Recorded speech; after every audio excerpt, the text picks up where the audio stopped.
The Connecticut sun blazed overhead as I lay sprawled across the decorative river rocks, my spine twisted at an angle that sent ice through my veins. My father Harold towered above me, his face purple with rage, spittle flying as he roared those words that would haunt me forever. Tyler stood on the deck above that familiar smirk playing on his lips, while our mother Diane shrieked about his ruined birthday celebration. Party guests formed a semicircle, their whispers buzzing like wasps as I struggled to move to speak, to do anything except lie there like a broken doll, terror consuming me whole. 20 minutes earlier, I'd pulled into my parents' circular driveway with dread pooling in my stomach. Tyler's 30th birthday party was in full swing, and I knew exactly what awaited me inside that colonial mansion. The reading of Grandmother Rose's will 3 days prior had shattered our family's carefully maintained facade. She'd left me everything: the jewelry empire, the properties, the investments, while Tyler received only a letter explaining why. I'd barely made it through the foyer when Tyler materialized, bourbon heavy on his breath. His wife Lauren stood near the kitchen, her eyes downcast as always. Their 2 kids, 8-year-old Mason and 6-year-old Sophia, played in the corner, carefully avoiding their father's line of sight. "Well, well, if it isn't the golden child," Tyler slurred, blocking my path. "Come to gloat about stealing my birthright." "I didn't steal anything," I said quietly, trying to sidestep him. "Grandmother made her choice." "Her choice?" His voice rose dangerously. "You poisoned her against me. Always playing the victim, weren't you, poor little Bridgette, so fragile, so perfect?" The party guests pretended not to notice as Tyler followed me onto the second-floor deck. The Hartford skyline glittered in the distance, but all I could focus on was the fury radiating from my brother. We danced this dance before. Tyler's rage, my attempts at placation, our parents' willful blindness. "You've taken everything from me," he snarled, backing me against the railing. "First Mom and Dad's attention, then grandmother's love, now the entire fortune. When does it end?" "Tyler, please, let's discuss this when you're sober. Don't patronize me." His hands shot out, connecting with my shoulders. Time slowed as I felt the railing give way behind me. Tyler's eyes widened for a split second, surprise, regret, before gravity claimed me. The deck rushed away as I tumbled backward, my arms windmilling uselessly through empty air. The impact drove every molecule of oxygen from my lungs. Pain exploded through my lower back as I connected with the landscaping rocks my mother had insisted on installing last spring. Above me, faces appeared along the deck edge. Shocked guests, my stone-faced parents and Tyler, whose expression had already shifted from shock to calculation. What happened next would later prove crucial, though I didn't know it at the time. Tyler's best friend Marcus, who'd installed our home security system, slipped quietly into the house. While everyone focused on my motionless form, he accessed the main panel and began deleting footage. His fingers flew across the keyboard, erasing the evidence of Tyler's push, replacing it with a convenient gap in the recording. My mother's shrill voice cut through the chaos. "Bridgette Marie Donovan, get up this instant. You're making a scene at your brother's party." I tried to respond, to move, to do anything, but my legs remained stubbornly unresponsive, as if they belonged to someone else entirely. Panic clawed at my throat as the reality set in. Something was terribly, catastrophically wrong. Harold descended the deck stairs with deliberate slowness, his Italian leather shoes crunching on the gravel path. "Enough of this performance," he growled. "You've embarrassed this family enough for one day." "Dad," I whispered the word barely audible. I can't feel my legs." "Drama queen just like always." Diane chimed in, her perfectly manicured hands ringing. "First you steal Tyler's inheritance. Now you pretend to be hurt at his celebration. Have you no shame?" The crowd of partygoers had grown larger, their designer clothes and champagne flutes creating a surreal backdrop to my nightmare. Among them, I spotted Dr. Patricia Winters, our longtime family physician, who made no move to help. They all just watched, waiting to see how far I'd take this supposed act. Tyler appeared at Harold's shoulder, his earlier panic replaced by practiced concern. "Should we call someone?" he asked loud enough for witnesses to hear. I mean, if she's really hurt. She's fine, Harold snapped. Bridgette's always been theatrical. Remember when she was 12 and claimed she broke her wrist? Nothing but a sprain. I remembered that incident differently. Tyler had twisted my arm behind my back until something snapped, then convinced everyone I'd fallen off my bike. The emergency room doctor had seemed suspicious, but one look at our family's reputation and bank account had silenced any questions. Please, I managed tears streaming down my face. Something's really wrong. I can't move. Can't or won't. Diane's accusation hung in the air like poison. That's when I heard the sirens approaching. Someone, I never found out who, had possessed enough humanity to call 911. The sound grew louder and I saw my father's jaw clench with annoyance. Perfect, he muttered. Now we'll have to deal with this circus. Marcus reappeared, giving Tyler a subtle nod. Mission accomplished. Whatever evidence might have existed of Tyler's assault was now digital dust. My brother's shoulders relaxed incrementally, and he even managed to work up some crocodile tears. Bridgette, please, Tyler said, playing to the audience. I'm sorry we argued. Just tell them you're okay, so we can all move past this. But I wasn't okay.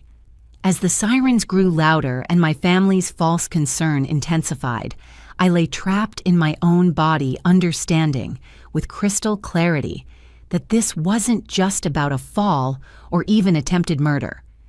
This was about a lifetime of violence carefully hidden behind mahogany doors and charitable donations, about a family so poisoned by its own secrets that attempted murder was preferable to public scrutiny, about parents who would sacrifice their daughter's safety to protect their son's reputation. The paramedics were almost here. For the first time in my 28 years, help was coming. Real help, not the kind that could be bought or intimidated into silence. As I stared up at Tyler's calculated expression, I made a decision that would change everything. This time, I wouldn't protect them. This time, the truth would finally have its day. The ambulance doors burst open and outstepped paramedic Sarah Chen, her experienced eyes immediately cataloging the scene. Unlike the party guests in their designer clothes, Sarah wore practical navy blues and carried herself with the no-nonsense efficiency of someone who'd seen too much to be fooled by pretty lies. Everyone step back, Sarah commanded, her voice cutting through the chatter. Her partner, a younger man named Rodriguez, began unloading equipment while Sarah knelt beside me. Hi there, I'm Sarah, she said gently, her fingers already checking my pulse.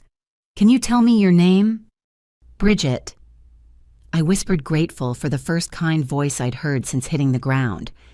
Okay, Bridgette, I need you to stay very still. Can you tell me what happened? Before I could answer, Harold interjected, She's being dramatic. My daughter has a history of attention-seeking behavior. We're very sorry you were called out here for nothing. Sarah's dark eyes flicked to my father, and something in her expression hardened. Sir, I'll need you to step back while I examine my patient. Do you know who I am? Harold's voice carried that familiar edge of threat wrapped in privilege. I'm Harold Donovan. I sit on the hospital board. This is a family matter. I don't care if you're the Pope, Sarah replied evenly. Step back now or I'll have police remove you from my scene. The shock on Harold's face would have been comical under different circumstances. People didn't speak to him that way, ever. Sarah turned her attention back to me, her hands gentle but thorough as she examined my spine. When she reached the impact point, I couldn't suppress a gasp of pain. Where did you fall from? She asked. The deck, I managed. Second floor. Sarah's gaze traveled up to the broken railing, calculating the distance. Her frown deepened. That's at least a 15-foot drop onto these rocks. Rodriguez, get me a backboard and cervical collar. Now. This is ridiculous, Diane shrilled. She's fine. Tell them you're fine, Bridgette. But Sarah was already running through neurological tests. Bridgette, can you feel this? She touched my legs in several places. Each time I had to shake my head, no. Can you move your toes for me? I concentrated with every fiber of my being, willing my toes to respond. Nothing. Sarah's expression grew increasingly grave. How exactly did you fall? Did you trip? I caught Tyler's eye over Sarah's shoulder. He stood with Lauren, his hand gripping her upper arm tight enough to leave marks. The message was clear. Keep quiet or she pays. But something in Sarah's demeanor gave me courage. I was pushed, I said clearly. My brother pushed me. The silence that followed was deafening. Then Harold exploded. How dare you, Tyler would never. This is exactly what I mean about her attention-seeking. Sarah held up a hand for silence, then spoke quietly to me. Bridgette, are you saying this wasn't an accident? No, I breathed. It wasn't, and it's not the first time. Something shifted in Sarah's posture. She glanced at Rodriguez and made a subtle hand gesture I didn't recognize at the time. Later I'd learn it was their code for requesting police backup without alarming potentially dangerous individuals. Okay, Sarah said calmly. Let's focus on getting you stable first. She turned to Rodriguez. I need you to call for police assistance. Tell them we need a unit for crowd control at a medical scene. Crowd control. Harold's voice rose. This is a private residence. With over 50 intoxicated individuals surrounding my patient, Sarah countered. Standard protocol, Mr. Donovan. As Rodriguez made the call, Sarah continued her examination. She asked me routine questions, my age, medical history, current medications, but I could see her really listening, filing away every detail. When I mentioned previous hospital visits for accidents, her jaw tightened almost imperceptibly. Has anyone moved her since the fall? Sarah asked the crowd. No, someone answered. She's been lying there for about 20 minutes. 20 minutes? Sarah's voice sharpened. And no one thought to call immediately. We thought she was faking, Diane said defensively. She's always been theatrical. Sarah's professional mask slipped for just a moment, revealing disgust before she smoothed it away. Rodriguez, upgrade that call. Tell them we need priority response. As they prepared to transfer me to the backboard, Sarah leaned close. Bridgette, I need you to be completely honest with me. Are you in danger from anyone here? I glanced at Tyler again. He'd moved closer, Lauren nowhere to be seen. His eyes promised retribution if I said another word. Yes, I whispered. But please. My sister-in-law, Lauren. She's married to him. They're kids. Sarah squeezed my hand briefly. One thing at a time. Let's get you safe first. The sound of approaching sirens, different from the ambulance, made Tyler stiffen. Harold began barking orders at the party guests, trying to maintain control of the narrative. But Sarah had taken charge of the scene with a quiet authority that my father's bluster couldn't penetrate. As they carefully transferred me onto the backboard, I heard the crunch of gravel announcing new arrivals. 2 police officers emerged from their cruiser, and I watched Tyler's face drain of color as he recognized the lead officer. Detective James Morrison stood 6'3" with graying temples and the weathered look of someone who'd seen too much but hadn't let it break him. His eyes swept the scene, taking in the broken railing, the gathered crowd, my immobilized form, and finally settling on Tyler. Mr. Donovan, Detective Morrison said slowly, we meet again. This is harassment, Harold blustered, inserting himself between the detective and Tyler. My son has nothing to do with this accident. Accident! Morrison's eyebrow rose. Who said anything about an accident? I'm just here for crowd control. His tone was neutral, but his eyes never left Tyler's face. Sarah briefed the detective in rapid medical terminology, but her message was clear: potential spinal injury mechanism of injury inconsistent with accidental fall patient disclosure of assault concerns for domestic violence involving others at scene. I see, Morrison said when she finished. Well, it seems we'll need to secure this scene properly. Officer Daniels, please begin documenting the area, particularly that damaged railing. I'll need statements from witnesses. This is a private party, Harold roared. You have no right. Mr. Donovan. Morrison replied calmly, your daughter has reported an assault. That makes this a crime scene. Now you can cooperate or I can arrest you for obstruction. Your choice. I'd never seen my father speechless before. His mouth opened and closed like a landed fish, his face cycling through shades of red and purple. Sarah and Rodriguez finished securing me for transport. As they wheeled me toward the ambulance, I caught a glimpse of Marcus, slipping back into the house. Whatever he was planning, it couldn't be good. "Bridgette," Sarah said as they loaded me into the ambulance, "I'm going to ride with you to the hospital. Detective Morrison will meet us there to take your statement. But right now, my only concern is your medical care. You're safe now." Safe. The word felt foreign after a lifetime of looking over my shoulder. But as the ambulance doors closed, shutting out my family's toxic presence, I began to believe it might be possible. The last thing I saw before the doors sealed was Tyler being escorted to Morrison's patrol car. Not under arrest, not yet, but no longer in control. And for the first time since childhood, I felt something I'd almost forgotten existed. Hope.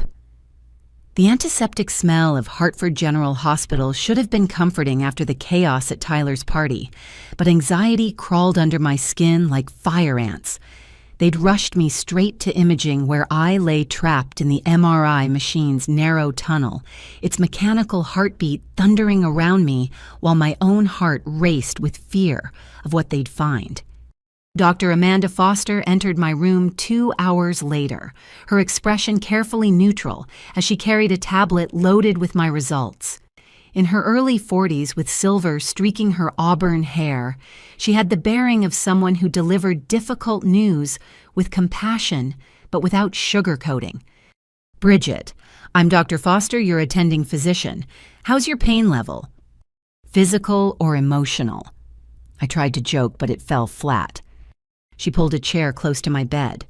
"Let's start with the physical. The MRI results show a complete spinal cord injury at the L2, L3 vertebrae. The cord has been severed." The words hit me like another fall from that deck. Severed, but that means the paralysis in your legs is permanent, Dr. Foster confirmed gently. "I'm so sorry." The room tilted and I gripped the bed rails until my knuckles went white. Permanent. Tyler hadn't just pushed me. He'd stolen my ability to walk, to run, to dance at my own wedding someday. "There's something else." Dr. Foster continued, her tone shifting. "When we pulled your medical history, we found some concerning patterns. Would you be comfortable discussing your previous injuries?" Before I could respond, the door burst open and my roommate Emma rushed in, her usually perfect makeup smeared with tears. "Bridgette, I came as soon as I heard. Oh my God, what did he do to you?" "Emma, this is Dr. Foster," I managed. She was just explaining my injuries. Emma's expression darkened. Injuries Tyler caused. She whirled to face the doctor. "You need to know something. Bridgette's been documenting everything for years." She pulled a USB drive from her purse. "Photos, recordings, medical bills she paid in cash so her parents wouldn't know. It's all here." Dr. Foster accepted the drive with raised eyebrows. "Bridgette, is this true?" I nodded, exhaustion weighing me down. "I started keeping records when I was 16. I knew someday I'd need proof." "Smart girl," Dr. Foster murmured. She inserted the USB into her tablet and her expression grew increasingly grim as she scrolled. "These photos... Bridgette, these show systematic abuse over more than a decade." 22 years, I corrected quietly. "Tyler's been hurting me since I was 6. Our parents always had explanations. I was clumsy, accident-prone, making things up for attention." Emma sat on my bed's edge, taking my hand. "Show her the recordings from Christmas." My stomach churned at the memory. Tyler got drunk at Christmas dinner. He started bragging about how he'd finally figured out a permanent solution to the Bridgette problem. I thought he was just talking, but he meant it. Dr. Foster finished. "Bridgette, with your permission, I need to share this with the police. This evidence combined with your current injuries." "Wait," Emma interrupted. "There's something else you should know. About an hour ago, hospital security caught someone trying to access Bridgette's room. They claimed to be family, but when security checked, they found they'd given a fake name." "What did they look like?" I asked, though I suspected I knew. "Tall, dark hair, expensive suit. Security has them on camera. Marcus. Of course Tyler would send his cleanup man. Dr. Foster stood abruptly. I'm ordering increased security for your room. No one gets in without proper clearance. She paused at the door. Bridgette, I also need to tell you something. I've been reviewing your historical medical records. Not just recent ones, but going back to childhood. There are x-rays from when you were 7, 12, 14, 16. The radiologist who reviewed them found evidence of multiple old fractures that were never properly documented. Those were from my accidents. I said automatically, the lie worn smooth from repetition. No, Dr. Foster said firmly. These injury patterns aren't consistent with the accidents described in your charts. They're consistent with physical abuse. She pulled up images on her tablet. This broken wrist when you were 12. The angle suggests forced hyperextension, not a bike fall. These rib fractures at 14.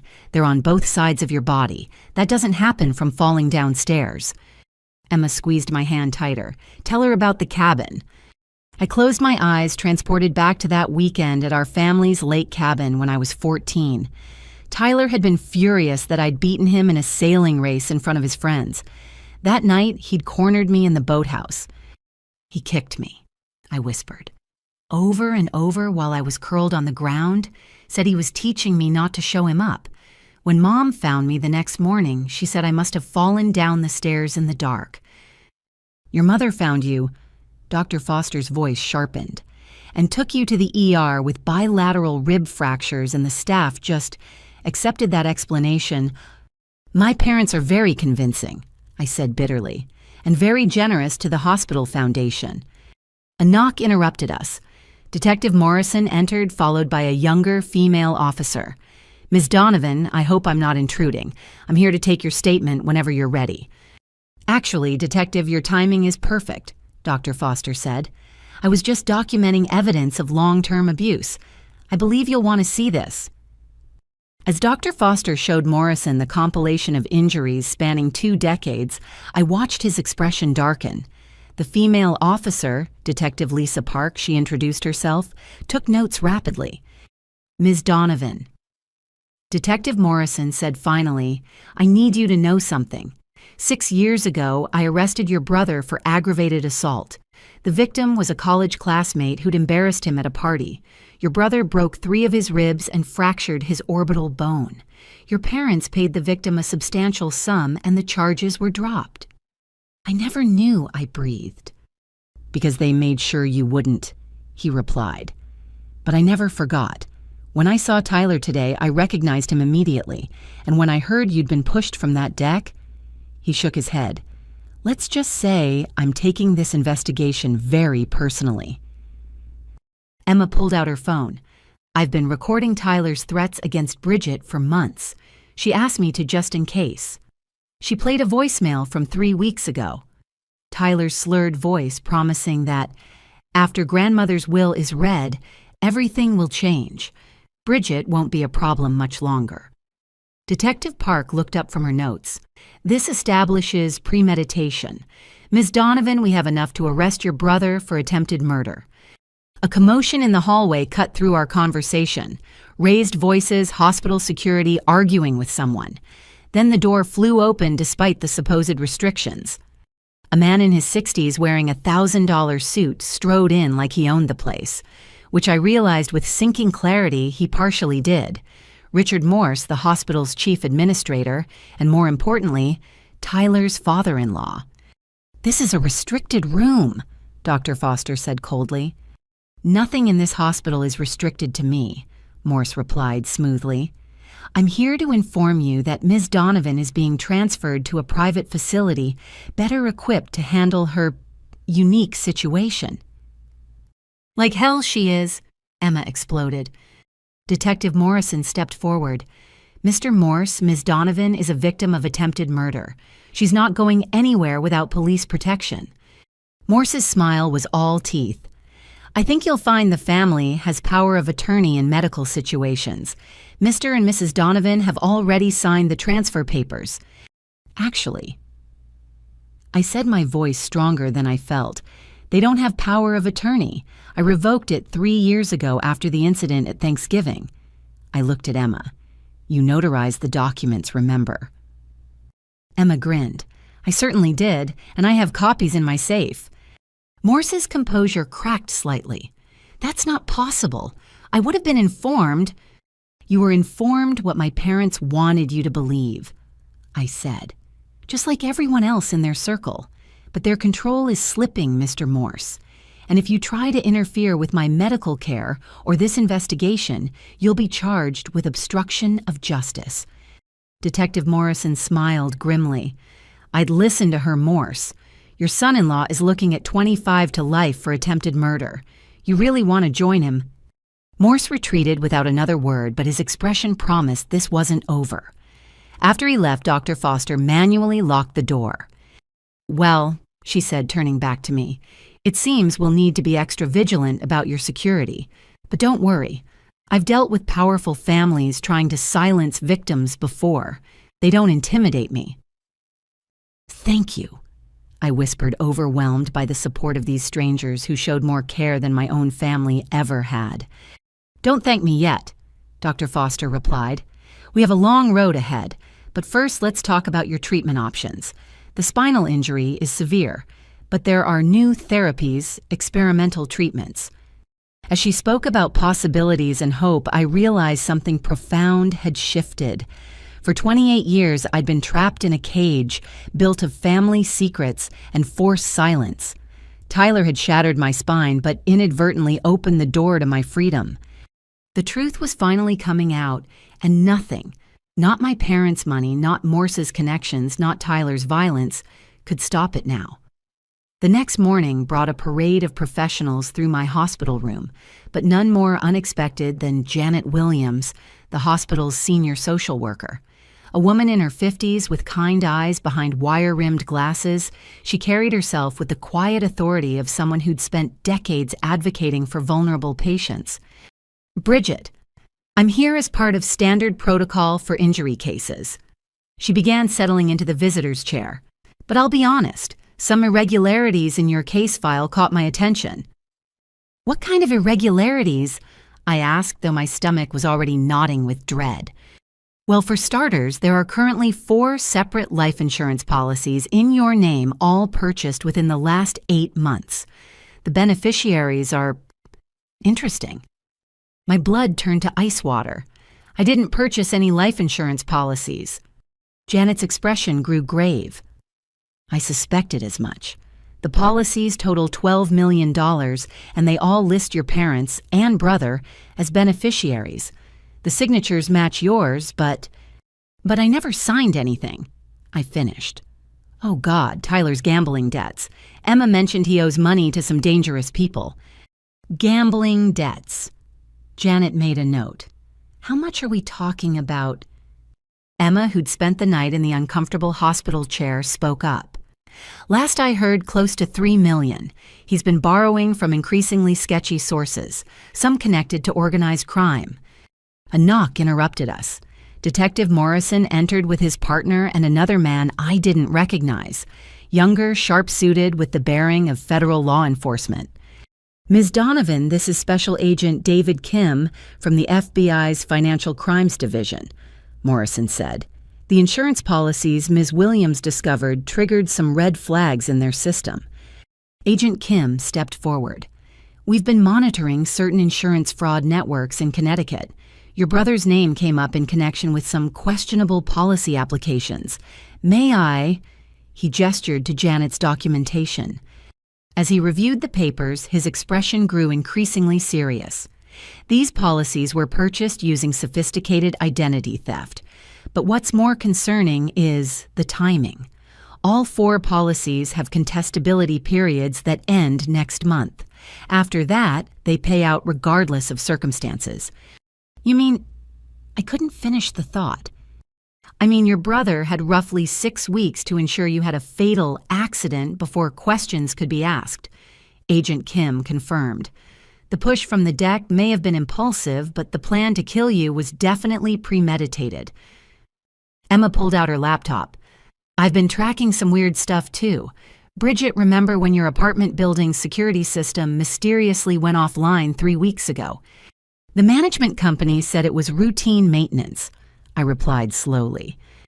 Yeah, well, I did some digging. Emma turned her screen toward the investigators. The maintenance was performed by a company that doesn't exist, but the van they used, it's registered to Marcus Chen, Tyler's friend. Detective Morrison leaned forward. The same Marcus Chen who deleted security footage at the party. The very same, Emma confirmed. And here's where it gets really interesting. I pulled Bridgette's keycard access logs from her building. Someone used a cloned card to enter her apartment 6 times in the past month, always when she was at work. My skin crawled. Tyler was in my apartment, why? Agent Kim and Detective Morrison exchanged glances. Ms. Donovan, what's your daily routine? Coffee shops, gym, regular appointments? I go to the same yoga studio every morning at 6. Stop at Grounded Coffee on State Street after. Work until 6 or 7, then usually home unless I have events for the jewelry business. Predictable routine, Morrison muttered. Easy to plan an accident. Janet spoke up. There's more. I found medical power of attorney documents filed with the hospital last week. Before your fall. They grant your parents complete control over your medical decisions if you're incapacitated. But I revoked their power of attorney years ago, I protested. These are new documents with fresh signatures. Forgeries, obviously, but sophisticated ones. Someone was preparing for you to be unable to advocate for yourself. The pieces clicked together with horrifying clarity. The insurance policies, the surveillance, the forged documents, Tyler's drunken threats about a permanent solution. This wasn't just about anger or inheritance. It was a calculated murder plot. Emma's phone buzzed. She glanced at it and paled. Bridgette, you need to see this. She showed me a text from Lauren, Tyler's wife. They're destroying evidence. Tyler and Harold burning papers in the fireplace. Marcus here with industrial shredder. Please help us get out. Detective Morrison was already on his phone. I need units at the Donovan residence immediately. Probable cause for search warrant based on evidence destruction. Agent Kim added, we'll need forensic accountants too, if they're destroying financial documents. Wait, I interrupted. The jewelry business. Tyler doesn't know I changed all the passwords and security protocols last month after grandmother died. If he's been planning this, he might have tried to access the accounts. Janet pulled out her phone. I have a contact in corporate banking security. Let me make a call. As the room erupted in coordinated activity, I felt a strange mix of vindication and horror. Every paranoid precaution I'd taken over the years, the documentation, the recordings, the security measures, had been justified, but the scope of the betrayal was staggering. Ms. Donovan, Agent Kim said gently, I know this is overwhelming, but your preparation may have saved your life, and it's definitely going to put your brother away for a very long time. What about my parents? I asked quietly. They're destroying evidence. They knew about the insurance policies. They were ready with forged medical documents. Conspiracy to commit murder carries the same penalty as attempted murder in Connecticut, Morrison replied. If we can prove they knew about and aided Tyler's plan. Emma squeezed my hand. They'll finally face consequences. Janet returned from her phone call looking stunned. The corporate security team found multiple attempted breaches of the jewelry business account starting 4 months ago, all traceable to IP addresses associated with your family's properties. They were trying to drain the accounts. But they couldn't, I said with grim satisfaction. Grandmother made sure of that. Multi-factor authentication, biometric requirements, and third-party oversight. She knew they'd try something after she died. Your grandmother sounds like a wise woman, Agent Kim observed. She was. I agreed, tears pricking my eyes. She saw through them all. That's why she left everything to me. Not out of favoritism, but for protection. Another knock at the door interrupted my reflection. A young officer entered breathless with urgency. Detectives, we have a situation. Security spotted a suspicious individual in the parking garage. Matches the description of someone who was asking about Ms. Donovan's room earlier. Morrison's hand moved to his weapon. Description: late 30s athletic build wearing maintenance coveralls but no hospital ID. Security approached and he fled on foot. They're reviewing cameras now. That's not Marcus, I said slowly. He's shorter, stockier. Emma's face went white. Oh God, Bridgette remembered Tyler's voicemail about having a professional solution if the family way didn't work. Agent Kim was already typing rapidly on his phone. I'm alerting hospital security and local law enforcement. Ms. Donovan, we're moving you to a secure wing immediately. As medical staff prepared for my transfer, the reality of my situation crystallized. This wasn't just about family dysfunction or inheritance disputes anymore. Tyler's desperation had led him to hire someone to finish what he'd started. Detective Morrison, I said as they wheeled my bed toward the door. When you arrested Tyler 6 years ago, did he threaten you? Morrison's jaw tightened. He said his family would bury me, that I'd regret crossing the Donovans. But you didn't back down. No, ma'am, and I won't this time either. He looked me straight in the eye. Your brother thought he could push you off that deck and walk away clean. Instead, he's opened the door to exposing every crime your family has committed. Insurance fraud, attempted murder, conspiracy, identity theft, forgery. The list keeps growing. As they moved me through the hospital's secured corridors surrounded by armed security and federal agents, I thought about the twisted irony. Tyler had tried to eliminate me as a problem. Instead, he'd transformed me into his worst nightmare, a victim with evidence protection and nothing left to lose. The hunter had become the hunted, and I was done being prey. The secure wing of Hartford General felt like a different world, quieter with restricted access and guards posted at every entrance. I'd been there 3 days when my estranged Aunt Patricia appeared at my door, her presence as unexpected as snow in July. Patricia Donovan Mitchell had cut ties with our family 15 years ago, moving to Oregon without explanation.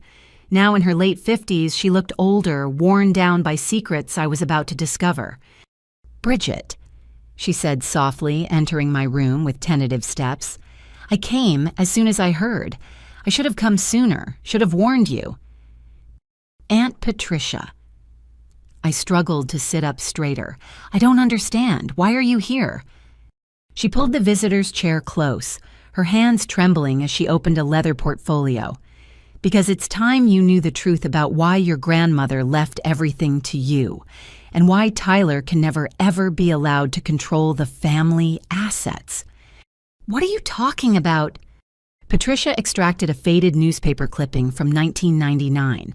The headline read, "Local Boy 8 Drowns at Country Club Pool." My blood chilled as I recognized the photo. My cousin Danny, Patricia's nephew from her late husband's side. Danny didn't just drown, Patricia said, her voice hollow. Tyler killed him. The room spun. That's impossible. Tyler was only 11. Old enough to hold a smaller child underwater, Patricia continued grimly. Danny had won the junior swim championship that day, beat Tyler in front of everyone. Your brother couldn't stand it. My hands shook as I studied the article. But the paper says it was an accident, that Danny hit his head, because your parents paid off 3 witnesses and the medical examiner. Patricia pulled out more documents, bank statements, sworn affidavits kept hidden for decades. Harold withdrew $200,000 in cash the day after Danny died. The witnesses, teenage lifeguards, suddenly had college funds. The medical examiner retired early to Florida. Detective Morrison, who'd been standing guard outside, entered quietly. Ma'am, I couldn't help but overhear. These documents are yours, Patricia said, handing him the portfolio. I've kept copies in a safety deposit box for 25 years, waiting for the right moment. When I heard what Tyler did to Bridgette, I knew it was time.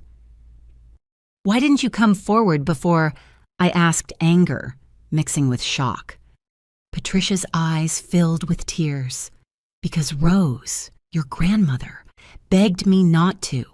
She knew the truth but believed she could control Tyler, keep him from hurting anyone else.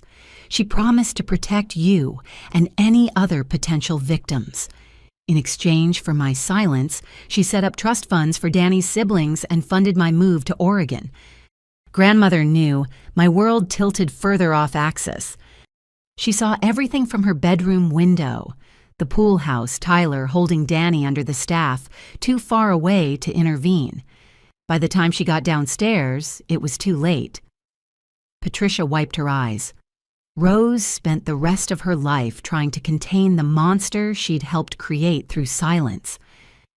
Morrison was photographing each document with methodical precision. Ms. Mitchell, are any of those witnesses still alive? 2 of the 3 lifeguards. I've stayed in touch. They're willing to testify now that the statute of limitations has passed on perjury. Patricia looked at me intently. Your grandmother changed her will 6 months before she died. She'd discovered something that convinced her Tyler had to be cut off completely. What did she discover? Patricia pulled out the final document, a private investigator's report dated 2 years ago. Tyler had been researching untraceable poisons, attending estate planning seminars about inheritance law. Your grandmother hired someone to follow him after she noticed her tea tasting strange. The investigator found evidence Tyler was slowly poisoning her. I gasped, but grandmother died of heart failure. Induced by chronic digitalis poisoning, Patricia confirmed. Nearly impossible to prove without exhumation, but the investigator documented Tyler purchasing foxglove plants and researching extraction methods. Emma, who'd been silent throughout the revelation, finally spoke. He killed his own grandmother. Rose knew she was dying, Patricia said. That's why she moved so quickly to change the will. She couldn't prove the poisoning, but she could protect the family fortune from falling into a murderer's hands. Everything went to you, Bridgette, because you were the only one she trusted to do the right thing. A knock interrupted our devastating conversation. Agent Kim entered with Janet Williams and a woman I didn't recognize, mid-40s professional suit with the bearing of someone accustomed to courtroom battles. Ms. Donovan, I'm Assistant District Attorney Michelle Crawford. I've been assigned to prosecute your case. Ms. Mitchell's information has just transformed this from attempted murder to a potential serial killer investigation. Serial killer. The words felt foreign applied to my brother. Danny Watson's death, your grandmother's suspicious passing the attempt on your life. That's a pattern spanning 24 years, ADA Crawford explained. We'll need to exhume your grandmother's body, re-examine Danny's case. There might be others, I said quietly, remembering. Tyler had a college roommate who died in a car accident. The brakes failed on a clear day, and a business rival of Dad's who had a fatal allergic reaction at a dinner party Tyler attended. Morrison and Kim exchanged sharp glances. We'll need names, dates, any details you can remember. As I provided what information I could, Patricia revealed more family secrets. Harold's embezzlement from the jewelry company, nearly $8 million over 15 years to fund Tyler's lifestyle and pay off his victims. Diane's knowledge of everything her choice to enable rather than protect. Shell companies offshore accounts a web of financial crimes that would have made Grandmother Rose sick. She documented everything, Patricia said, producing a final envelope. Rose spent her last years gathering evidence. Bank records, recorded conversations, photographs. She knew eventually someone would need proof to bring them down. It's all in a safety deposit box. Here's the key and authorization for Bridgette to access it. Why didn't she just go to the police? I asked, overwhelmed. Because she still hoped Tyler might change, or at least that containing him would be enough. But mainly, Patricia sighed heavily. She was protecting the family reputation. Old money, old habits. She chose preservation over justice until it was too late. But she chose justice in the end, Morrison observed. By leaving everything to Bridgette, she ensured the truth would eventually surface. Ada Crawford stood, Ms. Donovan, with your permission, we'd like to expand this investigation significantly. Your brother will be charged with attempted murder, but we're now looking at multiple homicides, conspiracy, fraud, and racketeering. Your parents will face serious charges as accomplices. Do it, I said without hesitation. All of it. Expose everything. After the authorities left to pursue their expanding investigation, Patricia remained. We sat in silence for a moment, absorbing the weight of generational sins finally brought to light. "I'm sorry," she whispered, "for staying quiet, for letting you grow up in that house of horrors. Rose and I thought we were protecting you by managing Tyler, but we just enabled him to escalate." "You're here now," I said, reaching for her hand. "That matters." "There's one more thing." Patricia pulled out a letter in Grandmother's handwriting. "She left this for you, only to be opened if something happened to you at Tyler's hands." With trembling fingers, I opened the envelope.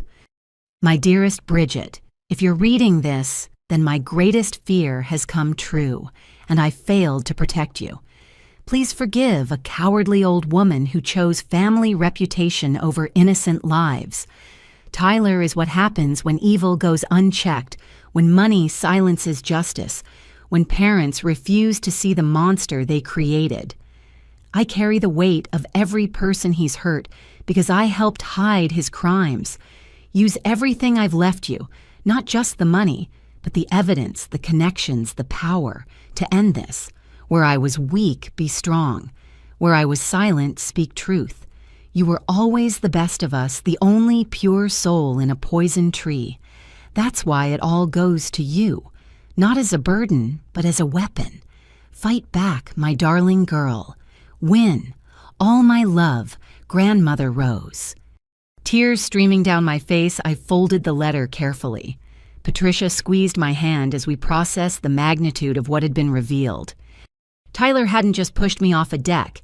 He'd pushed too hard against a fortress of evidence my grandmother had spent years building. Every crime, every payoff, every death, all documented and waiting for someone brave enough to use it. "She saved me," I whispered. "Even from beyond the grave, she saved me." "No," Patricia corrected gently. "She gave you the tools. You're saving yourself. And in doing so, you'll get justice for Danny, for Rose, for all of Tyler's victims."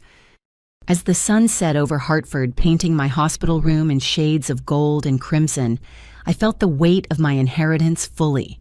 Not just the money or the business, but the responsibility to end a cycle of violence that had claimed too many lives. Tyler thought he'd silence me forever when he pushed me off that deck. Instead, he'd awakened an army of ghosts, and they were all testifying for the prosecution.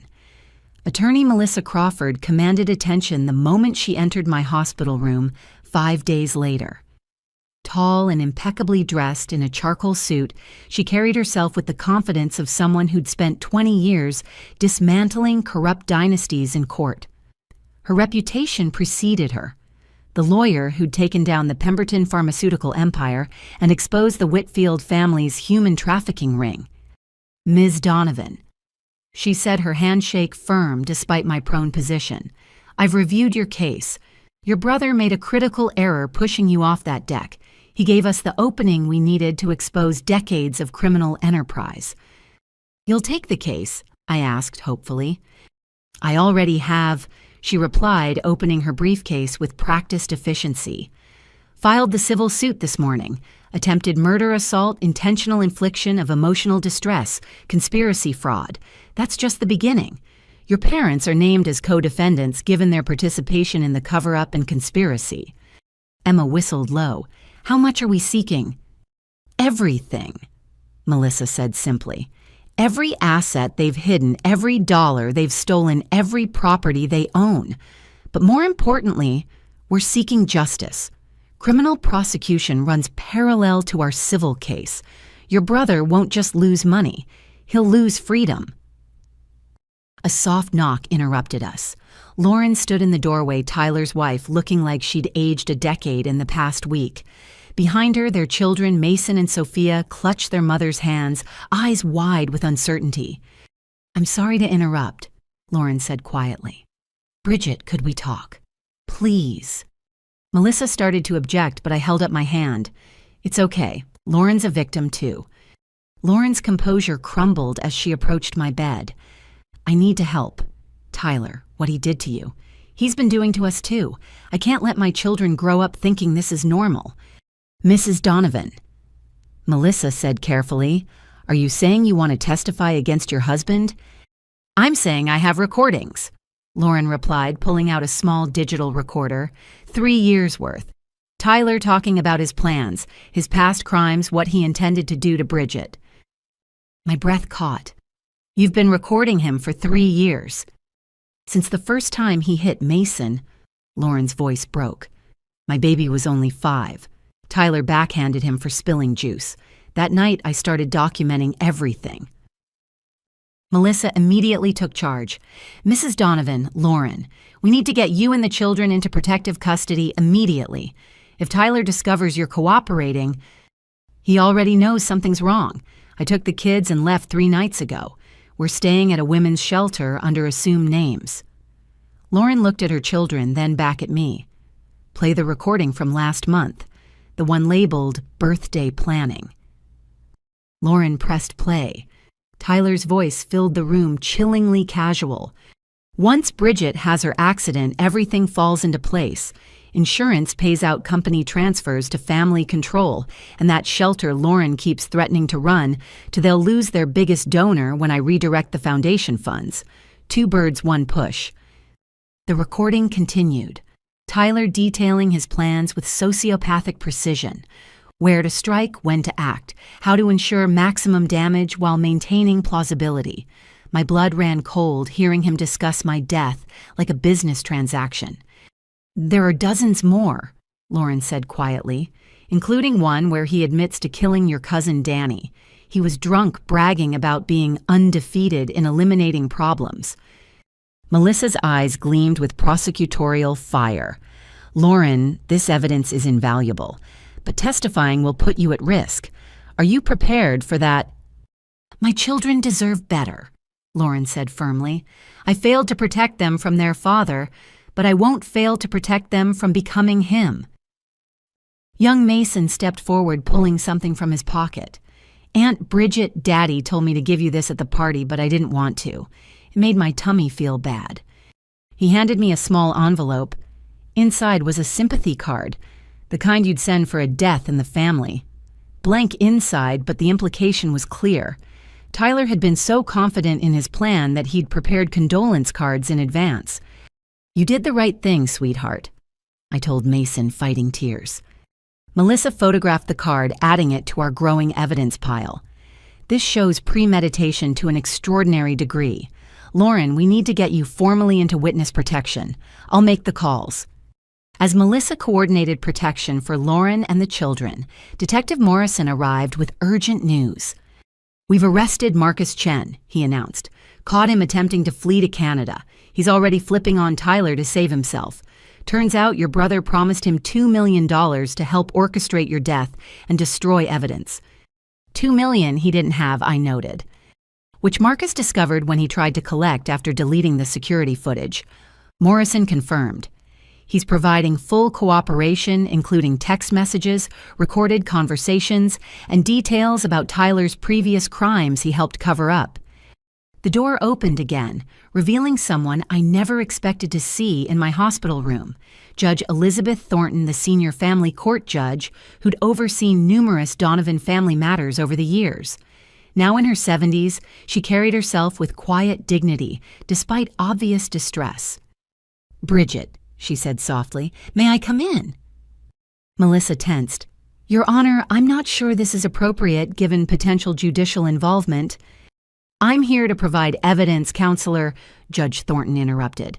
Not to interfere. I've spent 30 years watching the Donovan family manipulate the legal system. No more. She produced a thick folder.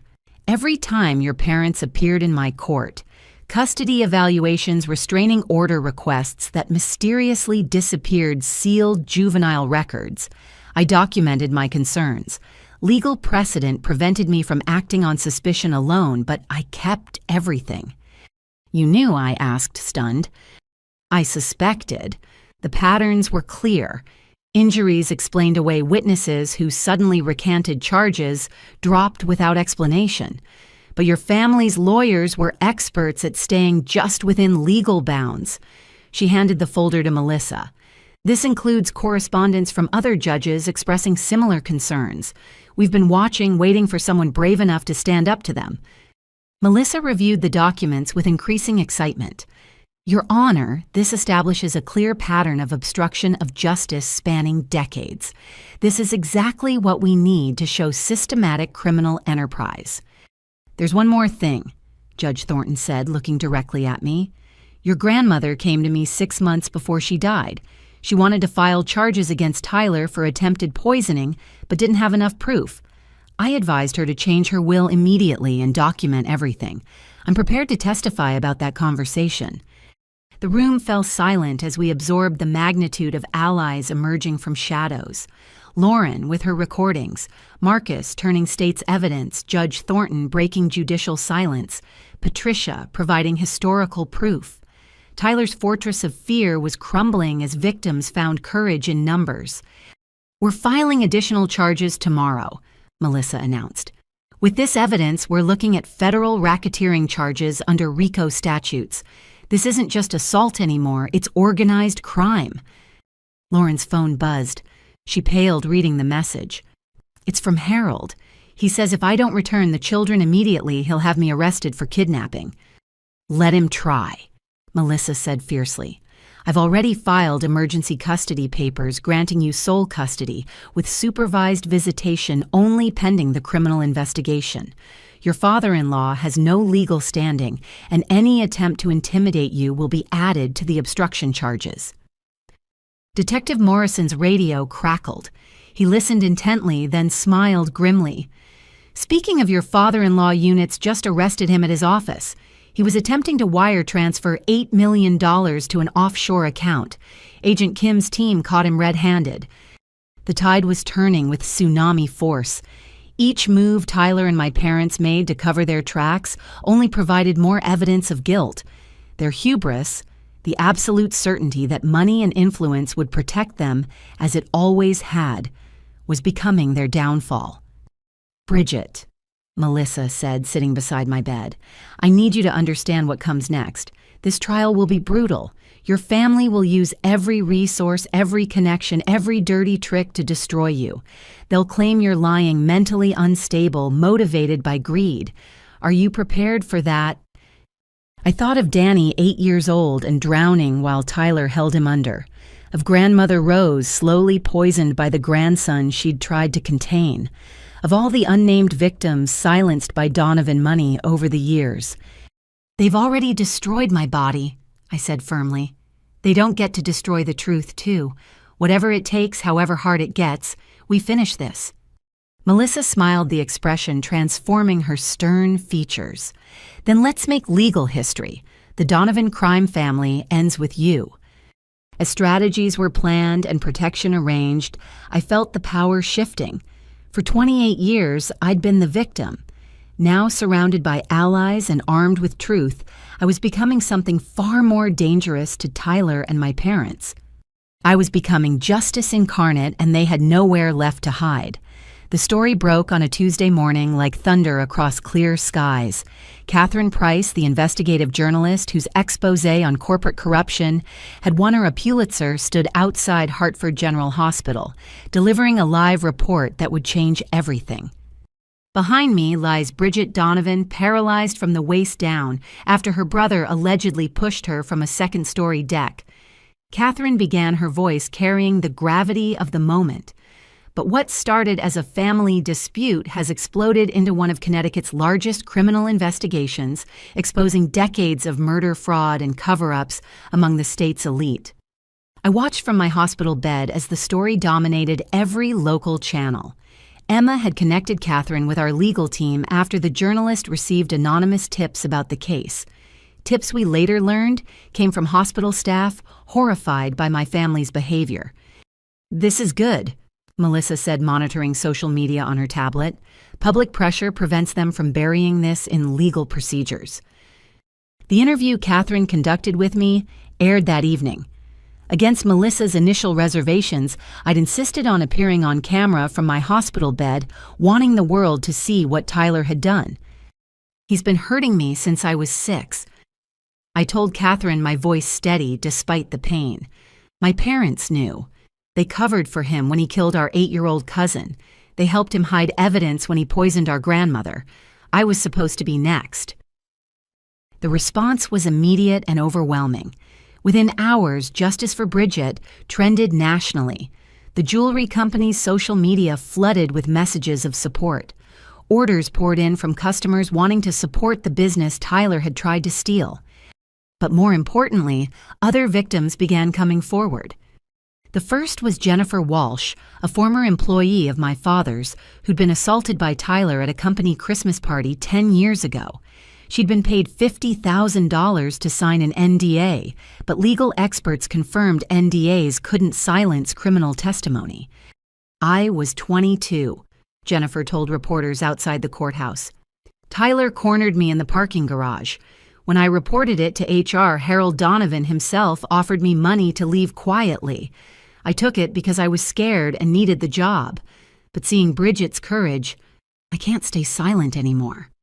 Then came Robert Henley, whose brother had been Tyler's business partner until a suspicious boating accident 5 years ago. Tyler was the last person to see him alive.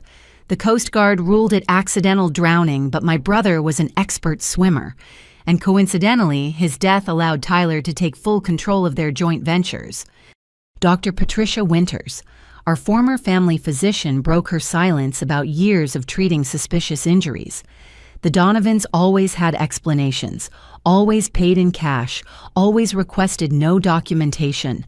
I violated my ethical duties by complying.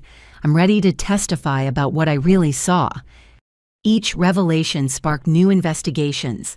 The FBI's Financial Crimes Division uncovered a network of shell companies Harold used to launder money. The Connecticut State Police reopened 6 suspicious deaths potentially connected to Tyler. The IRS began forensic audits of 3 decades of family tax returns. "Your family created a criminal empire," Agent Kim explained during one of his visits. "But empires fall when people stop being afraid." The media attention affected more than just the investigation. Lauren, in protective custody with the children, gave a single powerful interview about domestic violence in wealthy families. "People assume abuse only happens in certain neighborhoods, certain tax brackets," she said, holding her children close. "But monsters wear designer suits too. They just hide it better. My husband tried to murder his sister while our children were playing nearby. If Bridgette hadn't survived to speak truth, my babies might have been next." The business community reacted swiftly. Harold was removed from all corporate boards. Country clubs revoked memberships. Charities returned Donovan donations, not wanting tainted money. The family name, once synonymous with prestige, became radioactive. Tyler, still in custody awaiting trial, made the catastrophic decision to give a jailhouse interview, believing he could charm public opinion as he'd always charmed authorities. It backfired spectacularly. "My sister has always been jealous of me." He told the interviewer, his narcissism on full display. "She's exaggerating a simple accident to steal the family fortune. Ask anyone. I'm a devoted father, successful businessman, pillar of the community." "What about Danny Watson?" the interviewer pressed. "Your 8-year-old cousin who drowned." Tyler's mask slipped for just a moment, revealing something cold and predatory. "Danny was weak. He couldn't handle a little roughhousing. Natural selection, really." The clip went viral within minutes. Natural selection. He'd called murdering a child natural selection on national television. He just confessed. Melissa laughed, actually laughed, watching the footage. His lawyer must be having a heart attack. Indeed, Tyler's high-powered defense attorney withdrew from the case the next day, citing irreconcilable differences in legal strategy. 3 other firms declined to represent him after reviewing the evidence. The Donovan family jewelry business, which I'd worried might suffer from the scandal, experienced the opposite effect. Sales increased 400% as customers rallied to support me. I announced all profits would fund a foundation for domestic violence, survivors, and spinal cord research. "You're turning poison into medicine," Patricia told me during one visit. "Your grandmother would be so proud." Local news anchor James Mitchell, no relation to Patricia, approached me about a documentary. "This isn't just about one family's crimes," he explained. "It's about how wealth and privilege shield predators. Your story could change how society handles these cases." I agreed with conditions. Proceeds would go to victim support services. Lauren and other victims' identities would be protected unless they chose to participate, and the focus would remain on justice, not sensationalism. As weeks passed, the media coverage evolved from shocking headlines to deeper investigations of systemic failures. How had Tyler escaped consequences for so long? Why did authorities consistently accept the family's explanations? How many other prominent families were hiding similar secrets? Catherine Price published a series examining Connecticut's culture of elite protection. She found 17 other cases where wealthy families had suspicious deaths or assaults disappear through strategic donations and legal maneuvering. "The Donovan case isn't unique," she wrote. "It's just the first where a victim survived with evidence and refused to be silenced. My hospital room became command central for a movement larger than our individual case. Prosecutors from other jurisdictions contacted Melissa about cold cases potentially connected to Tyler. Advocacy groups asked me to speak about survivors' rights. Medical professionals reached out about improving injury documentation protocols." "You've started something," Detective Morrison observed during one visit.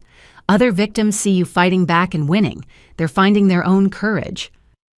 But the media attention brought challenges too. Herald hired a public relations firm to wage counter-narrative warfare. They planted stories suggesting I was mentally unstable, motivated by greed, possibly brain-damaged from my fall. They dredged up any mistake I'd ever made, any moment of imperfection, to undermine my credibility. "Let them," Melissa advised when I worried about the attacks. "Desperate mudslinging only makes them look worse.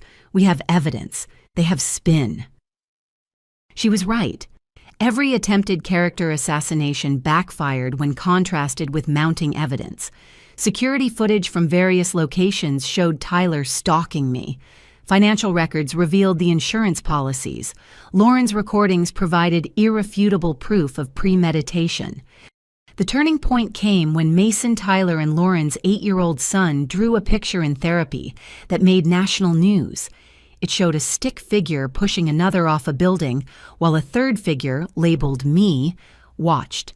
The therapist's notes indicated Mason had witnessed his father practicing how he would push me. "Even his own child knew," one commentator observed. "How many signs were ignored? How many warnings dismissed?" As I lay in my hospital bed watching the empire of lies collapse on every channel, I felt something I hadn't experienced in 28 years: validation. The world finally saw what I'd always known. Tyler was a monster. My parents were enablers, and their money couldn't buy silence anymore. "Ready for tomorrow?" Melissa asked as visiting hours ended. Tomorrow began depositions for the civil trial, the next phase in our legal battle. "I've been ready my whole life," I replied. "I just didn't know it until Tyler pushed me off that deck." The media had lit a fire that couldn't be extinguished. Truth once unleashed proved more powerful than any fortune. And as Catherine Price signed off her nightly report with, "This is just the beginning," I knew she was right. The Donovan family had ruled through fear for generations. But fear dissipates when exposed to light, and we were shining spotlights from every angle. The revolution wasn't just televised, it was trending viral and unstoppable. Physical therapy at Hartford General's specialized spinal unit felt like climbing Mount Everest every single day. My therapist, Marcus Thompson, a former Paralympic athlete who'd lost his own mobility in a motorcycle accident, didn't believe in gentle encouragement. "Pain means you're alive," he said during our first session, guiding my unresponsive legs through range of motion exercises. "And alive means you can fight." The unit housed 12 other spinal injury patients, each battling their own mountains. There was Sarah, 23, paralyzed in a diving accident. James, 45, shot during a robbery. Maria, 31, thrown from a horse. We formed an unlikely family united by wheelchairs and determination. "Your brother did this?" Sarah asked during group therapy, her voice mixing sympathy with rage. "And your parents defended him." "Still are defending him," I confirmed. "Their latest filing claims I threw myself off the deck for attention." "That's insane," James muttered. "Though my ex-wife claimed I shot myself for the insurance money, so I guess criminals always blame victims." Dr. Kenji Yamamoto, the unit's director and pioneering spinal surgeon, reviewed my case with cautious optimism. "The severance is complete at L2-L3, he explained, showing me the scans. "Traditional medicine says paralysis is permanent, but we're working on revolutionary treatments. Gene therapy, stem cell implants, neural bridging technology. Would you be interested in our experimental program?" "What are the risks?" Emma asked, ever protective. "Significant," Dr. Yamamoto admitted, "but the potential rewards include partial or even full mobility restoration. We've had 3 successful cases in preliminary trials." "I'll do it," I said without hesitation. "Tyler took my legs. I want them back." The screening process was exhaustive. Physical evaluations, psychological assessments, legal waivers. But 3 weeks into my hospital stay, I was accepted into the groundbreaking program. Hope felt dangerous after so much loss, but I clung to it anyway. My days developed routine: morning physical therapy, afternoon occupational therapy, evening sessions, learning to navigate the world from a wheelchair. I documented everything on social media, building a following of hundreds of thousands who found inspiration in my refusal to surrender. "You're giving people hope," Maria observed, watching my follower count climb. "Showing them survival is possible." But survival came with setbacks. Tyler, out on $5 million bail, violated the restraining order repeatedly. Security cameras caught him in the hospital parking lot. Staff reported suspicious phone calls asking about my schedule. Once a man claiming to be a physical therapist tried accessing my floor with fake credentials. "He's escalating," Detective Morrison warned after the 3rd incident. "Desperation makes predators more dangerous." Melissa successfully petitioned to revoke Tyler's bail, but he disappeared before authorities could arrest him. A manhunt began while my security increased. FBI agents joined hospital security in protecting the spinal unit. "I won't let him make me a prisoner," I insisted when they suggested moving me to a secure facility. "This unit, these people. They're my path to walking again." Dr. Yamamoto scheduled my experimental treatment to begin in week 6. The process involved harvesting my own stem cells, genetically modifying them to bridge neural gaps, then surgically implanting them at the injury site. Science fiction becoming medical reality. The night before the procedure, my support group threw a party in the common room. Sarah had baked a cake reading "New Spine Who Dis." James played guitar while Maria sang. Even Marcus Thompson smiled, which felt like witnessing a miracle itself. "Whatever happens tomorrow," I told them, "you've already helped me heal in ways doctors can't measure." "Save the sappy speeches for after you walk again," Sarah teased, but her eyes were wet. Private investigator Monica Shaw, whom Tyler had originally hired to dig up dirt on me, arrived with a revelation that changed everything. "I've been investigating your grandmother's death," she announced. "The digitalis poisoning Patricia mentioned I found proof. Your grandmother's hairdresser noticed Tyler adding something to her tea during visits. She has photographs." "Why didn't she say anything before?" I asked, stunned. "Tyler threatened her daughter, but with him on the run and facing life in prison, she's ready to testify. There's more. I've connected Tyler to 3 other suspicious deaths through financial records and witness statements. The implications were staggering. Tyler wasn't just violent, he was a serial killer who used family wealth to hide bodies. Each revelation added years to his potential sentence. "We'll need to inform the FBI," Morrison said. "This crosses state lines, involves multiple jurisdictions. Tyler's looking at federal death penalty charges if convicted. As terrifying as that news was, I had to focus on my surgery. Dr. Yamamoto explained the procedure again, 8 hours of microsurgery inserting modified stem cells along my damaged spinal cord, then electrical stimulation to encourage neural pathway regeneration. Best case scenario? I asked. Full mobility within 18 months. Worst case, no change. Most likely partial restoration. Maybe walking with assistance, improved sensation, better autonomic function. Let's do it. The morning of surgery, unexpected visitors arrived. Lauren brought the children, both carrying handmade cards. Masons showed stick figures holding hands with "Get Better Aunt Bridgette" in careful letters. Sophia had drawn butterflies and rainbows with "Love You" scribbled in purple crayon. "We're rooting for you." Lauren said, her own recovery evident in steadier hands and clearer eyes. "The kids pray for you every night." "When you can walk again," Mason said seriously, "will you teach me to swim? Daddy never would, and Mommy's scared of water." "It's a deal," I promised, hugging them tight. Patricia arrived next, carrying grandmother's jewelry box. "She wanted you to have this before any major life event," she said, revealing an antique locket. Inside were photos, grandmother as a young woman and surprisingly me at age 5, before Tyler's violence began. "She loved you most," Patricia whispered.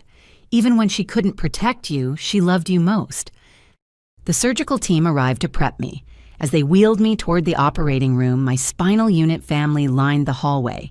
Sarah started clapping, then James, Maria, all of them. Other patients joined from their rooms. Nurses, doctors, even security guards applauded as I passed. "Go get him, Tiger," Marcus Thompson called out, actually grinning. In pre-op, Dr. Yamamoto made final checks. "Any questions?" "Just one," I said. "When I walk again, and I will walk again, can I come back and help others in the program? Pay forward what you're giving me." He smiled. "I'd be honored to have you on the team. Now let's make medical history."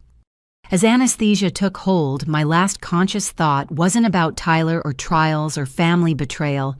It was about possibility, about Sarah learning to paint with her mouth, James rebuilding his life, Maria starting a foundation, all of us proving that breaking someone's body doesn't break their spirit. Tyler had pushed me off that deck to destroy me. Instead, he'd pushed me into a community of survivors who showed me strength I never knew existed. Whatever happened in surgery, whatever came next with trials and testimony, I'd already won something Tyler could never understand. I'd found my people. I'd found my purpose. And maybe, just maybe, I'd find my way back to my feet. The operating room lights blurred as drugs pulled me under.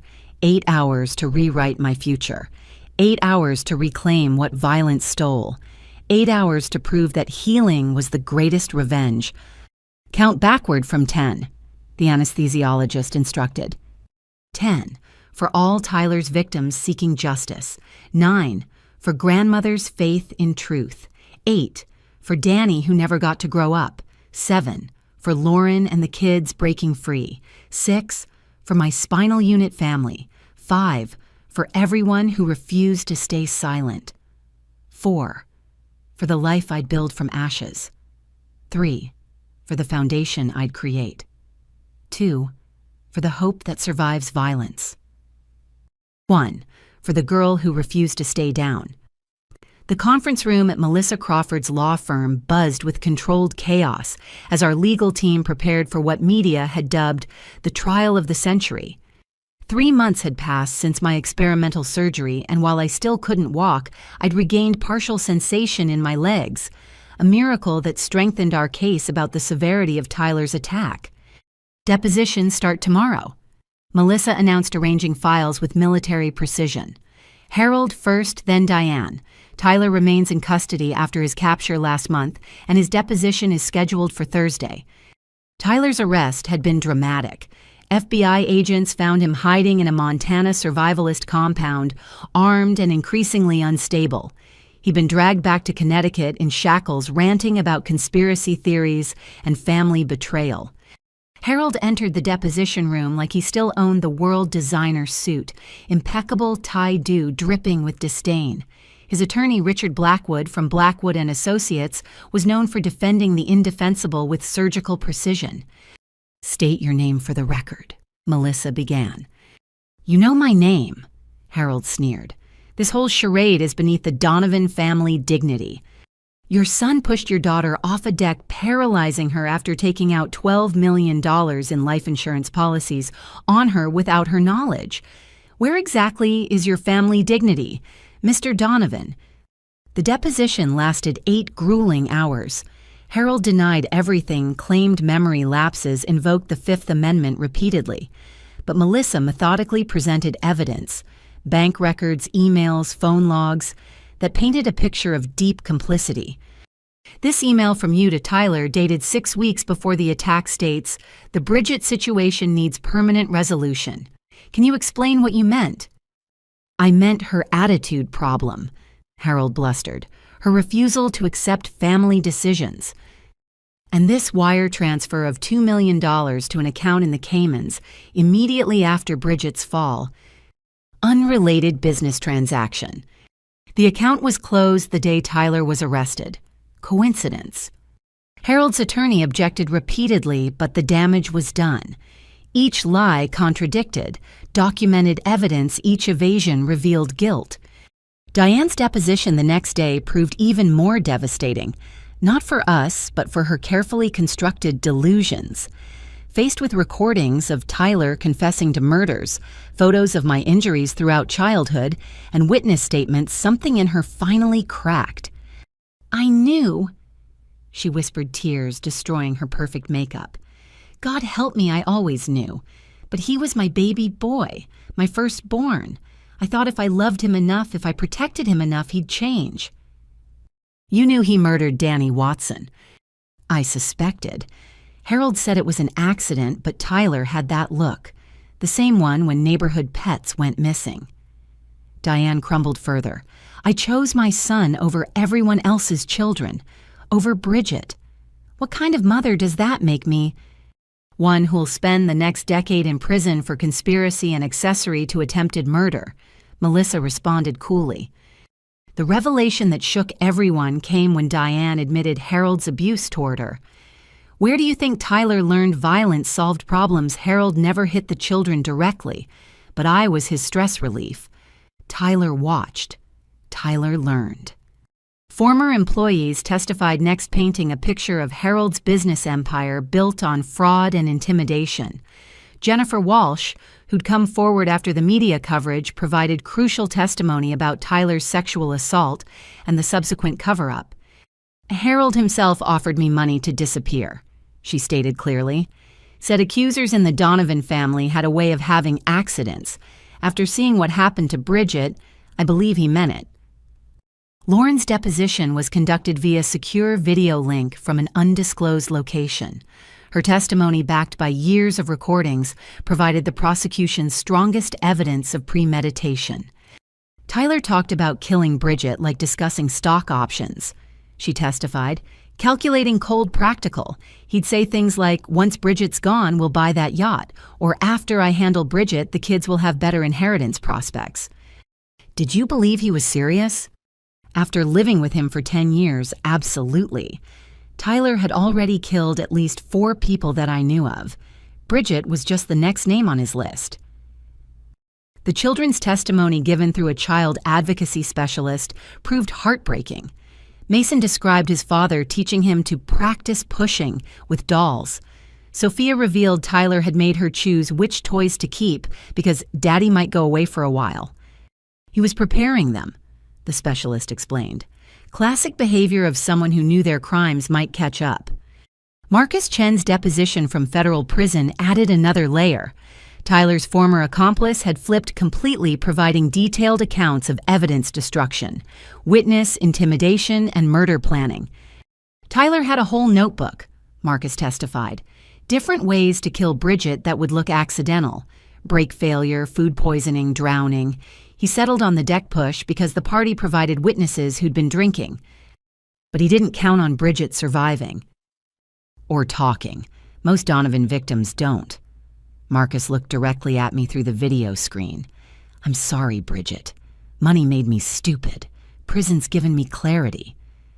Private investigator Monica Shaw presented her findings about grandmother Rose's murder and the 3 additional deaths she'd connected to Tyler through financial forensics and witness interviews. Each victim had something Tyler wanted: money, business advantage, or silence. He's a serial killer who used privilege as a weapon, she concluded. Without family money protecting him, he'd have been caught decades ago. The most dramatic moment came during Tyler's deposition. Shackled and flanked by guards, he'd lost weight in custody, his former golden boy looks replaced by hollow eyes and nervous tics. His new attorney, the 4th after others quit, seemed overwhelmed by his client's volatility. "Did you push your sister off the deck?" Melissa asked directly. Tyler laughed, the sound unhinged. "She fell, clumsy Bridgette, always having accidents.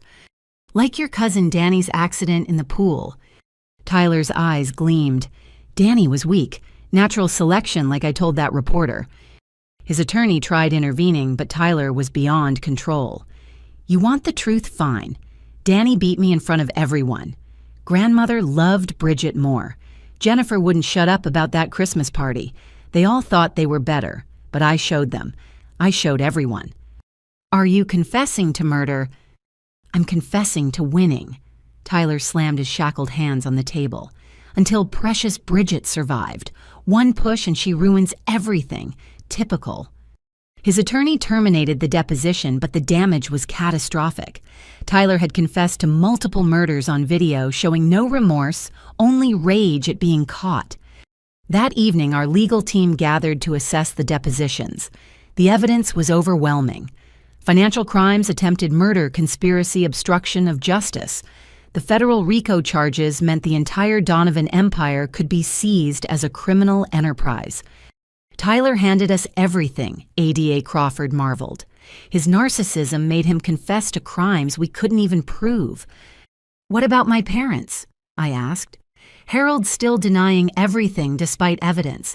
Diane seems genuinely broken. Harold's looking at 25 to life for conspiracy and accessory charges. Diane might get 10 to 15 if she cooperates fully." "Tyler." Melissa shook her head. "Multiple life sentences, possibly death penalty for the murders." Detective Morrison, who'd attended every deposition, added his perspective.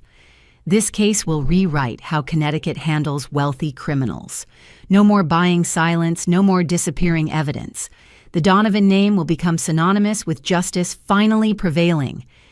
As the team discussed trial strategy, I thought about everyone who'd testified.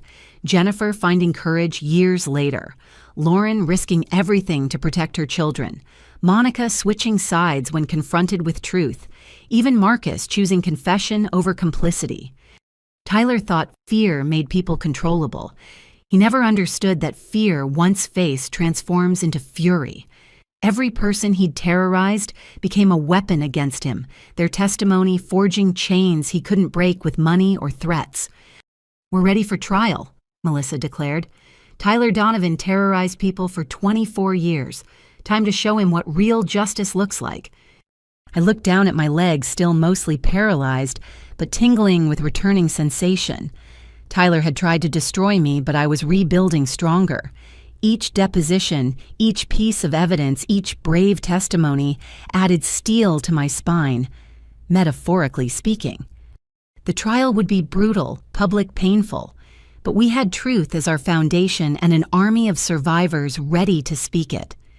Tyler's reign of terror was over. Court would just make it official. The knock on my hospital room door came at an unusual hour, 10 p.m., well past visiting time. Security cleared the visitor with extra scrutiny given the circumstances. When Stephanie Chen walked in, I couldn't hide my shock. Stephanie had dated Tyler in college, disappearing from his life our senior year without explanation. Now 32, with auburn hair and cautious eyes, she carried herself like someone perpetually looking over their shoulder. "I know this is unexpected." She began clutching a worn leather bag. "I've been following the trial coverage. When I saw Tyler confess to those murders..." She took a shaky breath. I have evidence you need to see. Stephanie, it's been years. Where have you been? Hiding, she said simply. Running. Trying to forget what I knew about your brother. But seeing you fight back, seeing him finally facing consequences, I can't stay silent anymore. She pulled out a small external hard drive. Tyler liked to record things. Trophy videos, he called them. He thought I didn't know about his hidden camera setup in his apartment, but I found it. Made copies before I ran. My blood chilled. Videos of what? Him planning Danny's murder. Him bragging about getting away with it. Him describing in detail what he wanted to do to you. Stephanie's hands trembled. There's more. Video from a fraternity party where he drugged a girl's drink. Another where he's beating someone with a baseball bat. I have 18 videos total. Emma, who'd been sleeping on the room's small couch, was fully awake now. You've had these for over a decade. I was 21 and terrified. Stephanie defended. Tyler told me explicitly what would happen if I ever betrayed him. Showed me photos of other girlfriends who disappeared. I believed him. Why come forward now? I asked. Because you survived. Because you're showing the world who he really is. Because I have a daughter now, and the thought of her growing up in a world where Tyler Donovan walks free. She handed me the drive. Take it. Make sure he never hurts anyone again. Melissa arrived within 20 minutes, having broken speed limits across Hartford. She immediately called Agent Kim and Detective Morrison. Within an hour, my hospital room resembled a mobile command center as they reviewed the videos on a secure laptop. The content was worse than described. Tyler at 19 calmly explaining how he'd hold Danny underwater until the bubbles stop. Tyler at 20 recording himself stalking a female student who'd rejected him. Tyler at 21 describing his fantasies about killing me in graphic detail. Morrison had to pause the playback, visibly shaken. In 30 years of police work, I've never seen someone document their crimes so thoroughly. Narcissistic personality disorder combined with sociopathy, Agent Kim observed. He kept trophies to relive his victories. We need to verify authenticity and establish chain of custody, Melissa said, already planning. Stephanie, you'll need protection.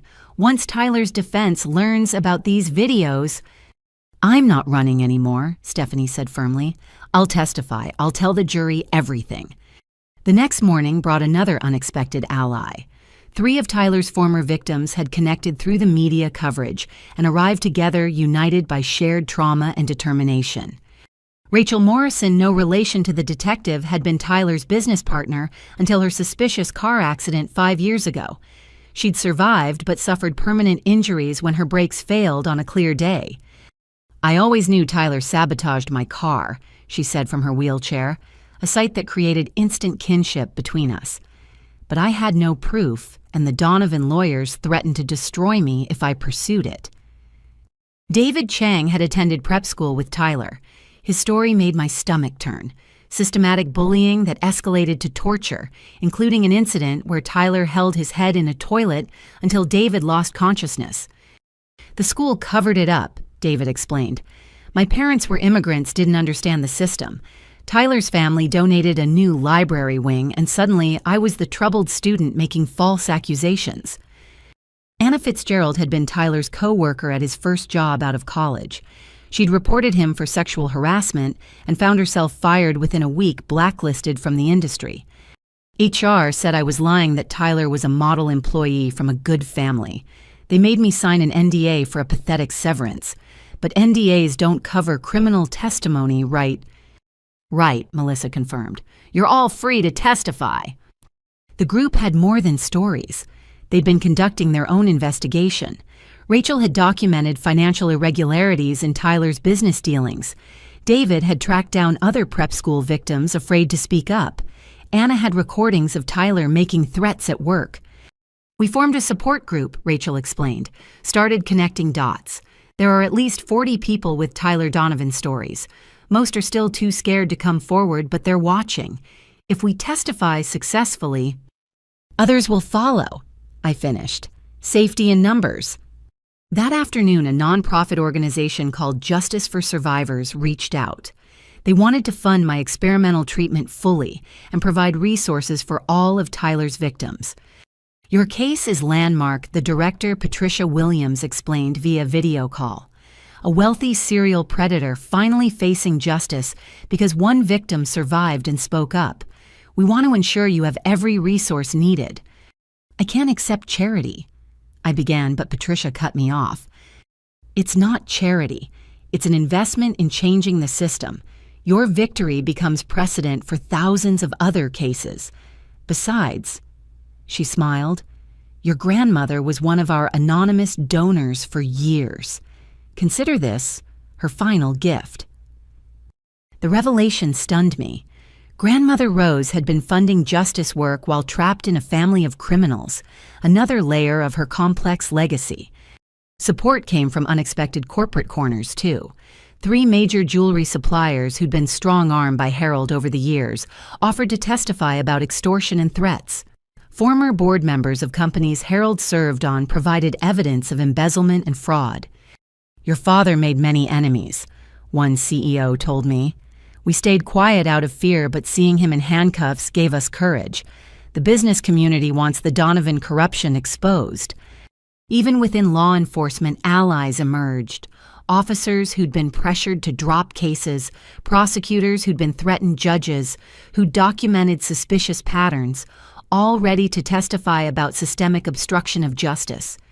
Judge Elizabeth Thornton introduced me to a network of judicial officials who'd been tracking wealthy criminal families for years. "The Donovans aren't unique," she explained, "but their downfall can set precedent for prosecuting others." The most surprising ally came in the form of Special Agent Sarah Mitchell from the FBI's Behavioral Analysis Unit. She'd been studying Tyler's videos and wanted to use them for training. "Your brother is a textbook case of privileged psychopathy," she explained. "His recordings show the escalation pattern perfectly: childhood animal cruelty, adolescent violence, adult murder. With your permission, we'd like to use this case to train agents in recognizing these patterns earlier. If it helps catch the next Tyler Donovan before he kills someone, absolutely," I agreed. Lauren had been building her own network from protective custody. Other abused spouses from wealthy families reached out sharing resources and strategies. She'd connected with specialized attorneys who helped her secure full custody and begin divorce proceedings. "Tyler's arrest gave me freedom," she told me during a secure call. "But your courage gave me strength. The kids and I are in therapy rebuilding. Mason wants to be a prosecutor when he grows up. Says he wants to stop bad people like Daddy." As trial preparation intensified, our coalition of allies grew stronger. Stephanie's videos were authenticated and deemed admissible. Rachel David and Anna's testimonies were prepared with careful attention to detail. Corporate witnesses provided financial evidence. Law enforcement officials documented obstruction patterns. "Tyler thought he was untouchable because of family money and connections," Melissa observed during a strategy meeting. "He never imagined his victims would unite against him." The media coverage of our growing alliance sparked national conversation about privilege, justice, and survival. Other victims of wealthy predators began speaking up, inspired by our example. The hashtag Donovan effect trended as people shared stories of escaping abusive situations. Dr. Yamamoto called with promising news about my treatment. "The stem cells are integrating better than expected. Physical therapy is showing remarkable progress. I'm optimistic about significant mobility recovery within the year." "I'll walk into that courtroom," I promised. "Maybe with assistance, but I'll walk." "Actually," Dr. Yamamoto said carefully, "we're seeing indicators that suggest fuller recovery might be possible. Don't want to create false hope, but keep working hard."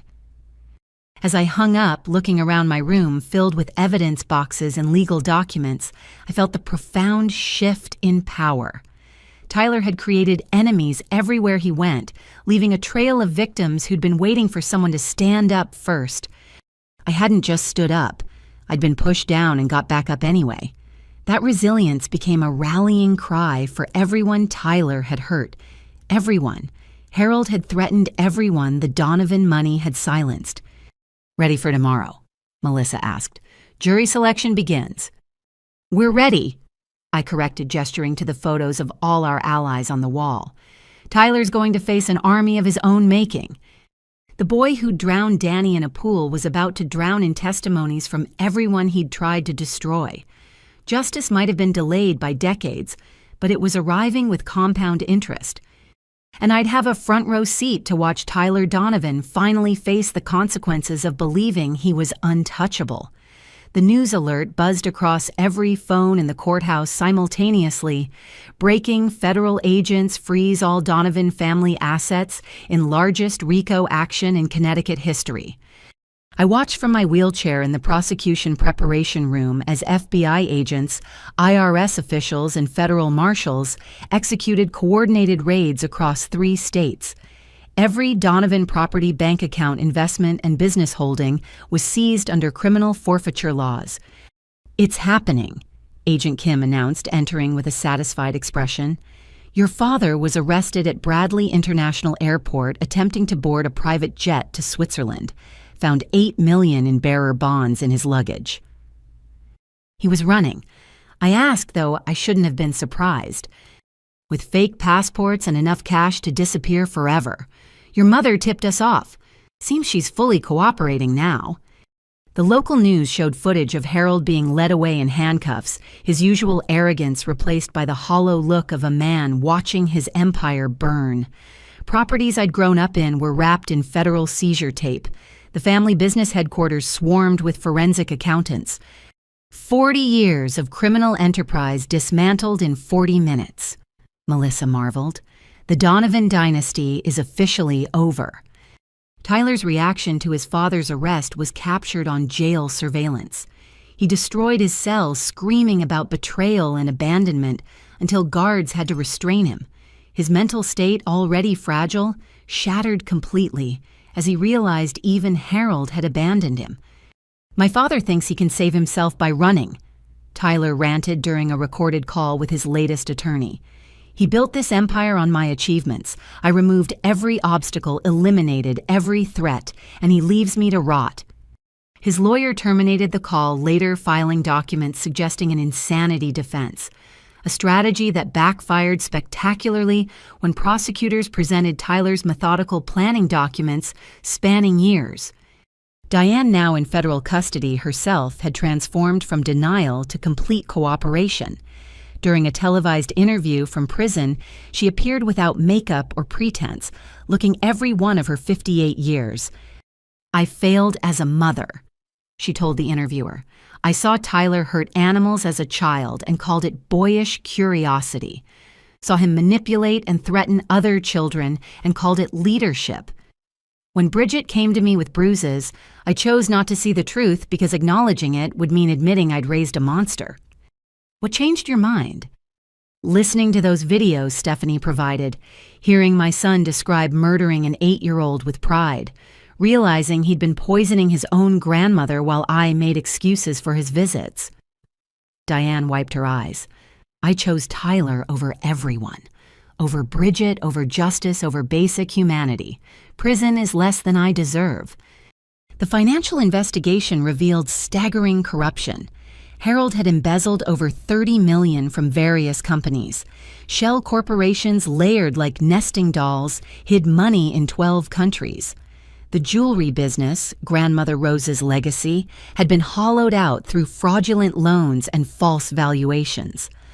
"If Tyler hadn't pushed you, they'd have bankrupted everything within 2 years," the forensic accountant explained. "Your grandmother must have suspected. That's why she changed her will so dramatically." Lauren and the children were relocated to a new safe house after Tyler's supporters made threats. She testified via closed-circuit television about finding hidden weapons in their home, detailed murder plans, and recordings of Tyler teaching Mason to lie to police.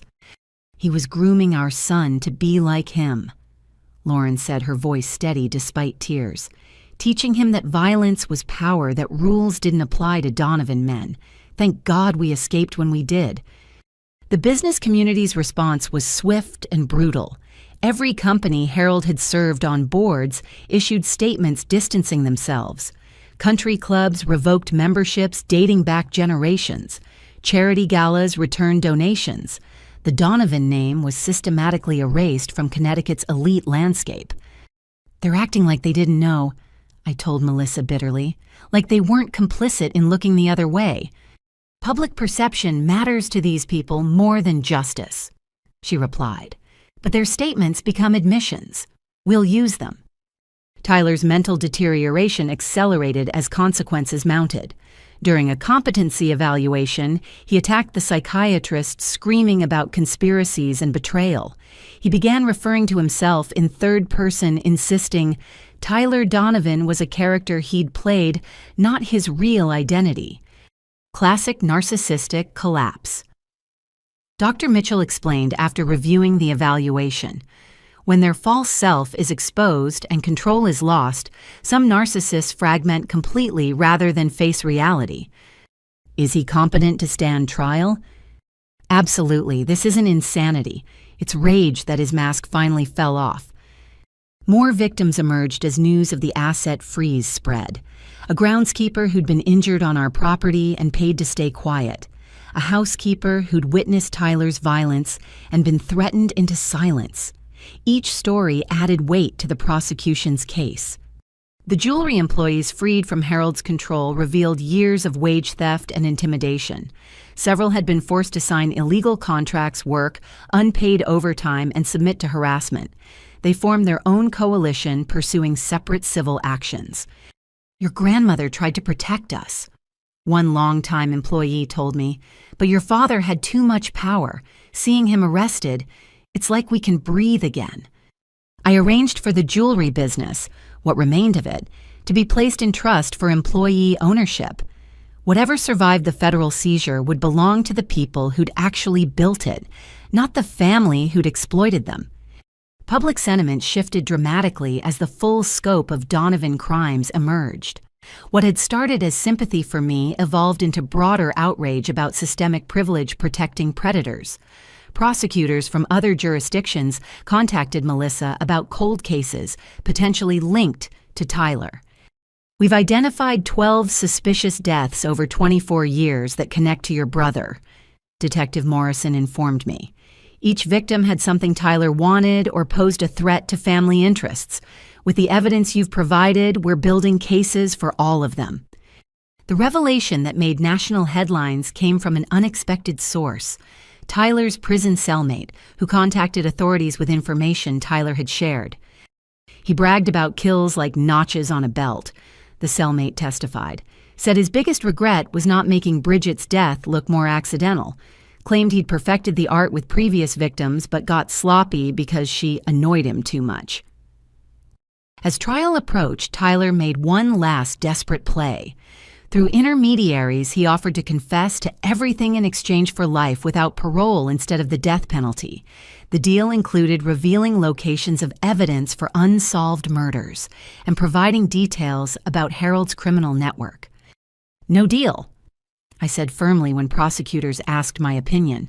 "He doesn't get to bargain with his victims' lives. Those families deserve justice, not negotiation." The ADA nodded approvingly. "We have enough evidence for convictions without his cooperation. Let him face the full consequences." The empire Harold and Diane built on blood and silence was reduced to rubble. Properties were auctioned to pay restitution to victims. Bank accounts funded survivor services. The Donovan name was removed from building scholarships and charitable funds. "You did this," Patricia told me during a visit. "You brought down a dynasty that seemed untouchable." "Tyler did it," I corrected. "By pushing me off that deck, he pushed the first domino. Everything else was inevitable once the truth had momentum." As I prepared for trial, working with physical therapists to strengthen my returning mobility, I thought about the poetry of justice. Tyler had wanted me dead to secure his inheritance. Instead, he'd inherited decades in prison, while I inherited the power to dismantle everything he'd valued. The family empire hadn't just crumbled, it had been systematically demolished, its foundations exposed as rotten, its legacy transformed from privilege to cautionary tale.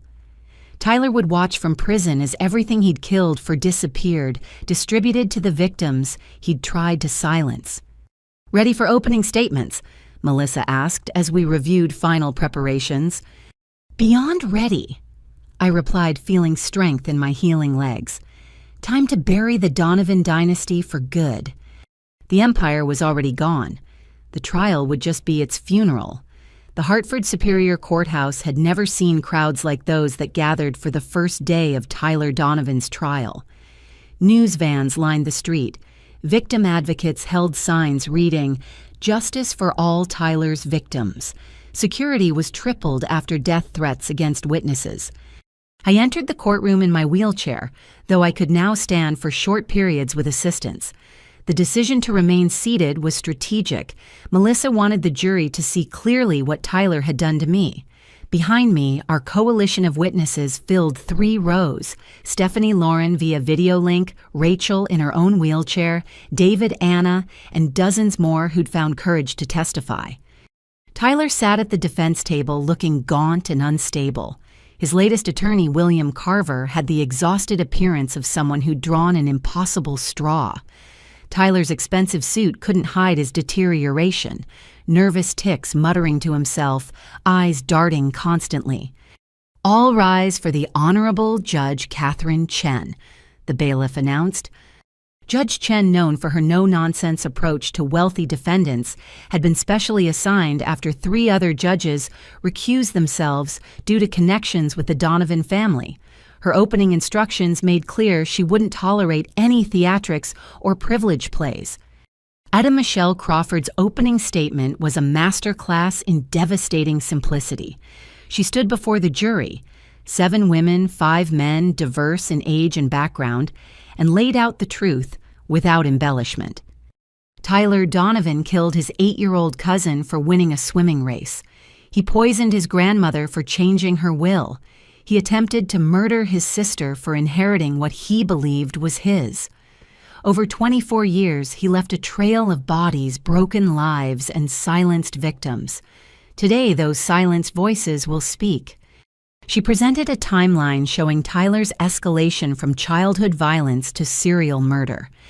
Each victim's photo appeared on the screen: Danny Watson, grandmother, Rose, the suspicious deaths we'd uncovered, and finally me. The defendant believed wealth made him untouchable, that his family name was a license to kill. Today, 12 citizens will prove him wrong. Carver's defense opening was painful to watch. He tried painting Tyler as a victim of mental illness, family pressure, and misunderstanding. His client undermined him immediately by laughing during mentions of the victims and shaking his head violently when Carver suggested diminished capacity. My client maintains his innocence. Carver managed, though Tyler's behavior suggested otherwise. The prosecution began with the attempted murder charge, my case. I was the first witness called, wheeling myself to the witness stand with deliberate dignity. The courtroom fell silent as I raised my right hand for the oath. "Ms. Donovan, please tell the jury what happened on July 15th. Crawford began gently. I spoke clearly without drama, letting facts carry the weight. The argument about inheritance, Tyler's rage, the push, the fall, the sensation of my spine snapping, my father screaming at me to stop faking while I lay paralyzed. "Did you see who pushed you?" "My brother, Tyler Donovan." I looked directly at him. I saw his face as he shoved me. He was smiling.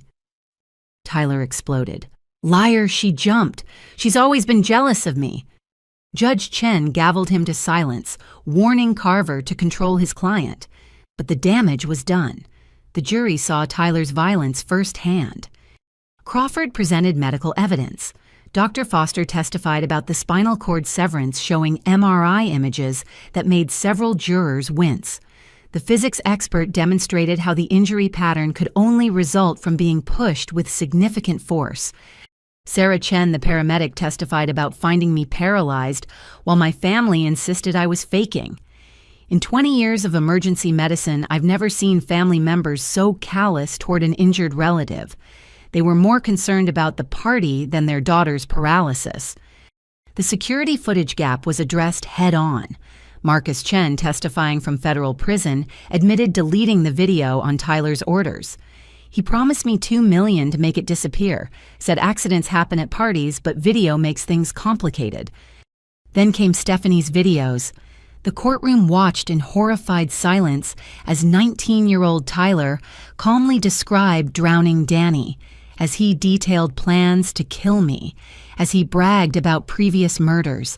Several jurors cried during Danny's video. Others looked physically ill. Tyler tried to object, screaming about illegal recordings and privacy violations. Judge Chen had him removed from the courtroom, allowing proceedings to continue via video link from a holding cell where armed guards ensured his silence. Lauren testified about years of abuse and Tyler's escalating violence. He said killing Bridgette would be easy because everyone already thought she was clumsy. He'd conditioned the family to expect her accidents. The children's therapist presented their artwork and statements in a careful, protective manner that didn't traumatize them further. Mason's drawings of his father practicing pushing were particularly damning. Rachel Morrison testified about her brake failure, presenting the mechanic's report that showed clear sabotage. David Chang described the systematic torture he'd endured. Anna Fitzgerald played recordings of Tyler's workplace threats. Each victim built the pattern. Tyler eliminated anyone who challenged, threatened, or simply inconvenienced him. The prosecution presented financial records showing he benefited from each death or injury. The insurance policies on my life were explained in detail, establishing clear motive. Harold testified via video from federal prison, trying to maintain innocence, but crumbling under Crawford's cross-examination. Bank records contradicted his claims. Phone logs showed coordination with Tyler. His attempt to flee the country spoke louder than any denial. "You knew your son was dangerous," Crawford stated. "I knew he was ambitious," Harold hedged. "Ambitious, is that what you call murdering children?" Diane's testimony was devastating for the defense. Broken by guilt and facing her own prison sentence, she admitted everything. "We created a monster and fed it for 30 years. Every time Tyler hurt someone, we made it disappear.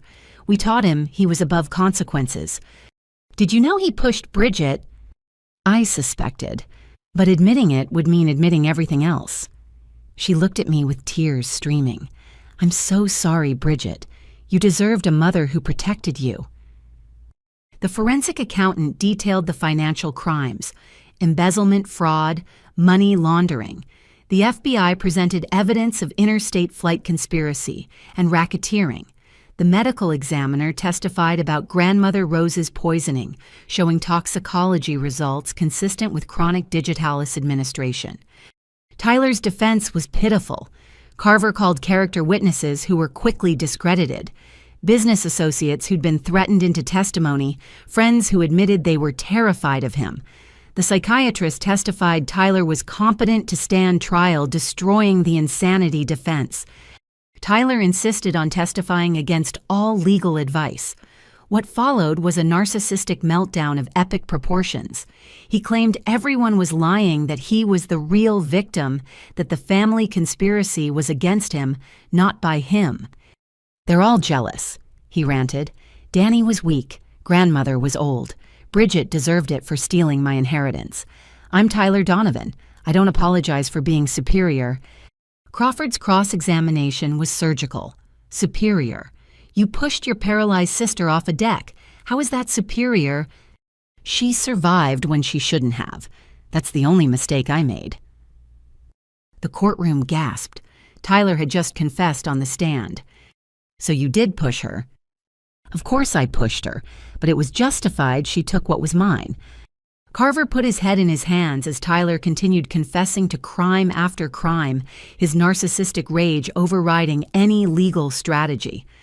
By the time Judge Chen mercifully ended his testimony, Tyler had admitted to 4 murders and multiple attempted murders. Closing arguments were almost anticlimactic after Tyler's self-destruction. Crawford simply reviewed the evidence. testimony from dozens of witnesses, financial documents, videos, and Tyler's own confession. The defendant told you himself. He pushed his sister off a deck because she inherited what he wanted. He shows no remorse, only rage that he was caught. Society has one way to stop predators, like Tyler Donovan: conviction and imprisonment for life. Carver's closing was brief, essentially throwing himself on the jury's mercy and suggesting mental illness despite no supporting evidence. Tyler undermined him again by laughing during mentions of his victims. The jury deliberated for less than 3 hours. As they filed back in, I gripped Emma's hand. Lauren watched via video link her children safely at school. Our coalition of survivors held their breath. On the charge of attempted murder in the first degree, we find the defendant guilty. On the charge of murder in the first degree in the death of Daniel Watson, we find the defendant guilty. On the charge of murder in the first degree in the death of Rose Donovan, we find the defendant guilty. Guilty. Guilty. Guilty. 47 charges. 47 guilty verdicts. Tyler watched in stunned silence as his life was measured in convictions. The serial killer who'd hidden behind privilege for decades was finally officially a convicted murderer. Judge Chen scheduled sentencing for the following month, denying bail and ordering Tyler to maximum security imprisonment. As guards led him away, he turned to me with pure hatred. "This isn't over," he snarled. "I'm Tyler Donovan." "No," I said clearly, my voice carrying across the courtroom. "You're inmate number 47381, and you always will be." The courtroom erupted in subdued celebration. Victims hugged, lawyers shook hands. Justice delayed so long had finally arrived with interest. Outside, facing the media circus, I stood from my wheelchair with Emma's support. My legs shook but held as I addressed the cameras. Today, 47 guilty verdicts said money can't buy innocence, power can't silence truth, and pushing someone down doesn't mean they'll stay down. Thank you to everyone who stood with me. We did this together. As we left the courthouse, I thought about grandmother Rose Danny, all of Tyler's victims who couldn't see this day. They had their justice now. Tyler Donovan, the golden boy who believed he was untouchable, would spend the rest of his life in a cage. The trial was over. The healing could truly begin. 1 month after the guilty verdicts, the Hartford courthouse was once again packed for Tyler Donovan's sentencing. I entered on my own feet this time, using a walker but standing tall. The experimental treatment had exceeded all expectations. Sensation had returned to my legs, and mobility improved daily. Dr. Yamamoto called it miraculous. I called it justice manifesting physically. Tyler appeared shackled and diminished the month in maximum security, having stripped away his last pretenses of superiority. His parents, Harold and Diane, were brought from federal custody to witness their son's fate. Harold still defiant, Diane openly weeping. Judge Chen reviewed the pre-sentencing reports with grim precision. "Mr. Donovan, you've been convicted of 3 murders, 1 attempted murder conspiracy fraud, and 43 additional felonies. The pre-sentencing investigation reveals potential involvement in 6 other suspicious deaths. You've shown no remorse, accepted no responsibility, and continued threatening witnesses even from custody." She looked directly at Tyler. "You represent the worst of privilege. Someone who believed wealth placed you above law, above morality, above the value of human life. This court has heard from 27 of your victims. Each one deserves justice." The victim impact statements began. I went first, standing at the podium without assistance for the first time since the fall. "Tyler, you pushed me off a deck believing you'd killed me. You miscalculated. Every day I couldn't walk, I grew stronger. Every surgery, every therapy session, every moment of pain became fuel for justice. You created the very weapon that would destroy you, a survivor with nothing left to lose and everything to fight for." I looked at him steadily. "You took my spine but gave me a backbone. You stole my legs but taught me to stand. You tried to silence me but amplified my voice. Your greatest cruelty became my greatest strength." Lauren spoke via video, their children visible behind her. "You terrorized our family for years, but we're free now. The kids are in therapy healing from your influence. They know violence isn't strength. They're learning empathy, kindness, everything you lack. They'll grow up to be everything you're not." Rachel Morrison wheeled herself forward. "You sabotaged my car because I was better at business than you. The accident took my legs but not my spirit. I've built a new company employing other disabled entrepreneurs. We're thriving while you rot." Victim after victim spoke. David Chang about overcoming trauma. Anna Fitzgerald about rebuilding her career. Jennifer Walsh about finding her voice. Each testimony revealed not just Tyler's cruelty, but their triumph over it. Patricia spoke for Danny Watson, her voice breaking. "He was 8 years old. He loved swimming dinosaurs and chocolate chip cookies. He would have been 32 now. Maybe married, maybe a father. You stole his entire future for the crime of beating you in a race." When victims finished, Ada Crawford presented the state's sentencing recommendation. The defendant has shown a pattern of escalating violence spanning 24 years. He's murdered at least 3 people, attempted to murder his sister, and shows no capacity for rehabilitation. We request the maximum sentence on all counts to run consecutively. Tyler's attorney made a weak plea for mercy, citing mental health issues and family pressure. Tyler undermined him immediately by interrupting. "I don't want mercy," he shouted. "I want recognition. I eliminated weakness. I proved superiority. If I could do it again, I'd push Bridgette harder." Judge Chen's expression hardened. "Mr. Donovan, you've just demonstrated exactly why society needs protection from you." She proceeded with sentencing. For the murder of Daniel Watson, a child whose only crime was excellence, life without parole.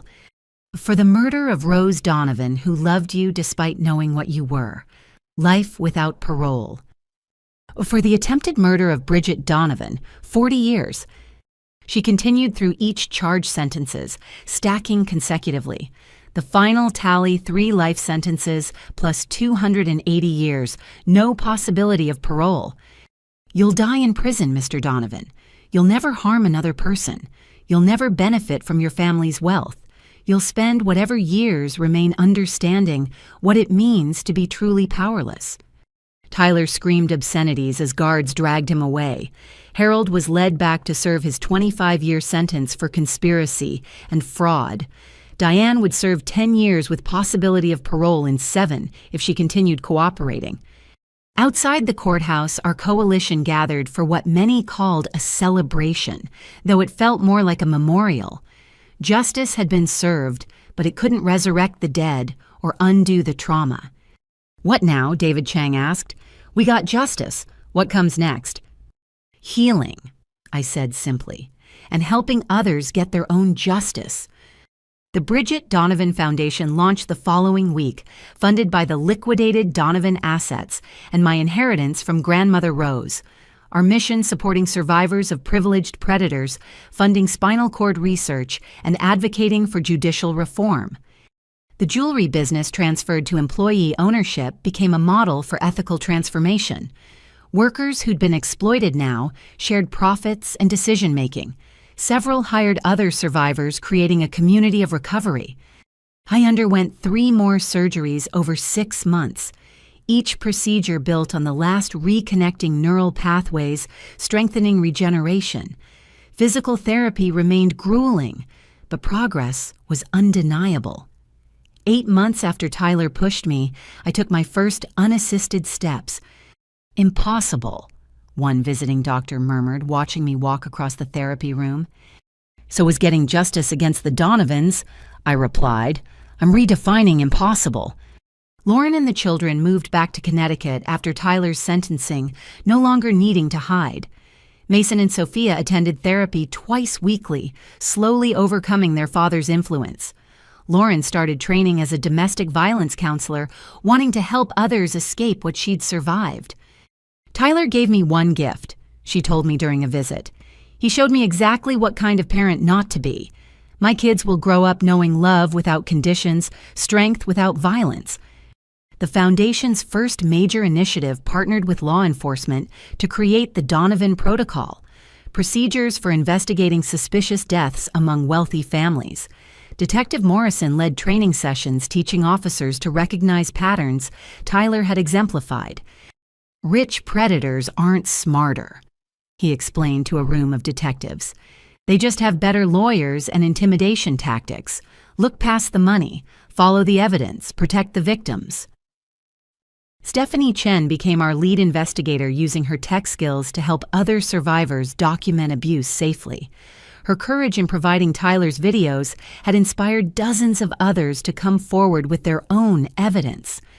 "I hid for 10 years, she said during one Foundation meeting, but hiding gave him power. Truth is the only antidote to predators like Tyler. A year after the trial, I stood in Grandmother Rose's garden, now the Foundation's headquarters. The estate that had housed so much evil was transformed into a beacon of hope. Meeting rooms where Harold had planned crimes now hosted survivor support groups. Tyler's former bedroom became a children's therapy space. Rachel Morrison arrived for our board meeting, having become our accessibility consultant. David Chang, now a successful advocate, brought proposals for expanding services. Anna Fitzgerald had created a legal fund for victims facing NDAs. "Look what we built from ashes," Rachel said, surveying the transformed estate. "Tyler thought he was destroying us. Instead, he created an army." Judge Chen visited to discuss judicial reform initiatives. "Your case exposed systematic failures. We're implementing mandatory training on recognizing privileged violence. No more wealthy predators hiding behind donations and connections." The Foundation received thousands of applications for help. Each story echoed familiar themes: powerful abusers, institutional blindness, silenced victims. We funded legal representation therapy, safe housing, whatever survivors needed to fight back. One case particularly moved me: a young woman whose CEO brother had pushed her downstairs, leaving her partially paralyzed. The parallels were eerie, but this time she wouldn't fight alone. Our lawyers took her case pro bono. Our survivors shared their experiences. Our resources ensured she wouldn't be silenced by wealth. "You saved my life," she told me after winning her case. "Not just legally, you showed me survival was possible." Tyler, meanwhile, deteriorated in maximum security. Reports indicated he'd been placed in solitary after attacking other inmates. His delusions of grandeur crashed against the reality of life as inmate 47581. No money to buy protection, no family name to invoke, no violence without consequence. He wrote me once a rambling letter claiming he'd made me famous, that I owed him gratitude for creating my purpose. I didn't respond, but I kept the letter as a reminder of how completely he'd misunderstood power. He thought it came from fear and force. True power came from surviving, speaking truth, and lifting others. 2 years after that fateful birthday party, I walked unassisted into the rehabilitation center, where I'd learned to fight back. The spinal unit patients erupted in celebration. I was their proof that impossible recoveries happened. "You did it," Sarah, my former roommate, breathed. "You actually did it." "We did it," I corrected, looking at the fighters around me. Every exercise, every testimony, every moment we chose recovery over resignation. We're all miracles. Dr. Yamamoto presented me with an unexpected opportunity, joining his research team to expand experimental treatments. My unique recovery and patient perspective could help develop new protocols. From patient to practitioner, he smiled. Another impossible transformation. I accepted immediately. Tyler had tried to end my story with a push. Instead, he'd started a new chapter where I'd help others reclaim their mobility, their voices, their lives. Standing in that spinal unit surrounded by survivors and warriors, I thought about the strange mathematics of justice. Tyler took my ability to walk but gave me the power to run, toward truth, justice, and healing. He'd stolen years from his victims but created decades of positive change. 3 life sentences plus 280 years. Tyler would die in a cage while everyone he'd tried to destroy soared free. That was true justice, not just punishment for the guilty, but triumph for the survivors. The boy who drowned Danny in a pool had drowned in his own cruelty, and we, his intended victims, had learned to swim in deeper waters than he'd ever imagined. The ribbon-cutting ceremony for the Rose Donovan Center for Survivor Advocacy took place on a brilliant October morning exactly 1 year after Tyler received his life sentences. I stood at the podium, no walker needed, though I kept a cane for longer distances, a small reminder of how far I'd come. Today we transform a monument to privilege into a sanctuary for survivors, I announced to the gathered crowd. The estate that had witnessed so much violence now housed counseling rooms, legal clinics, emergency shelter, and hope. Behind me, Lauren cut the ribbon with Mason and Sophia at her sides. The children had grown remarkably in the year since their father's imprisonment. Mason, now 10, and focused on his studies. Sophia, 8, and blossoming with confidence they'd never shown under Tyler's shadow. Aunt Bridgette kept her promise. Mason announced proudly to anyone who'd listen, "She's teaching me to swim and I'm not scared anymore." The foundation had grown beyond my wildest dreams. We'd helped prosecute 17 cases of privileged violence, funded 23 survivors through rehabilitation, and changed laws in 3 states. But today wasn't about statistics. It was about faces in the crowd who'd found justice through our work. Among them stood Daniel Martinez, the doctor who'd become far more than my physician. We'd met when he joined Dr. Yamamoto's team 6 months earlier, bringing expertise in trauma psychology alongside spinal cord innovation. His gentle patience during my treatment evolved into deeper connection. "You're nervous," he observed, appearing at my elbow as I greeted guests. "Terrified," I admitted.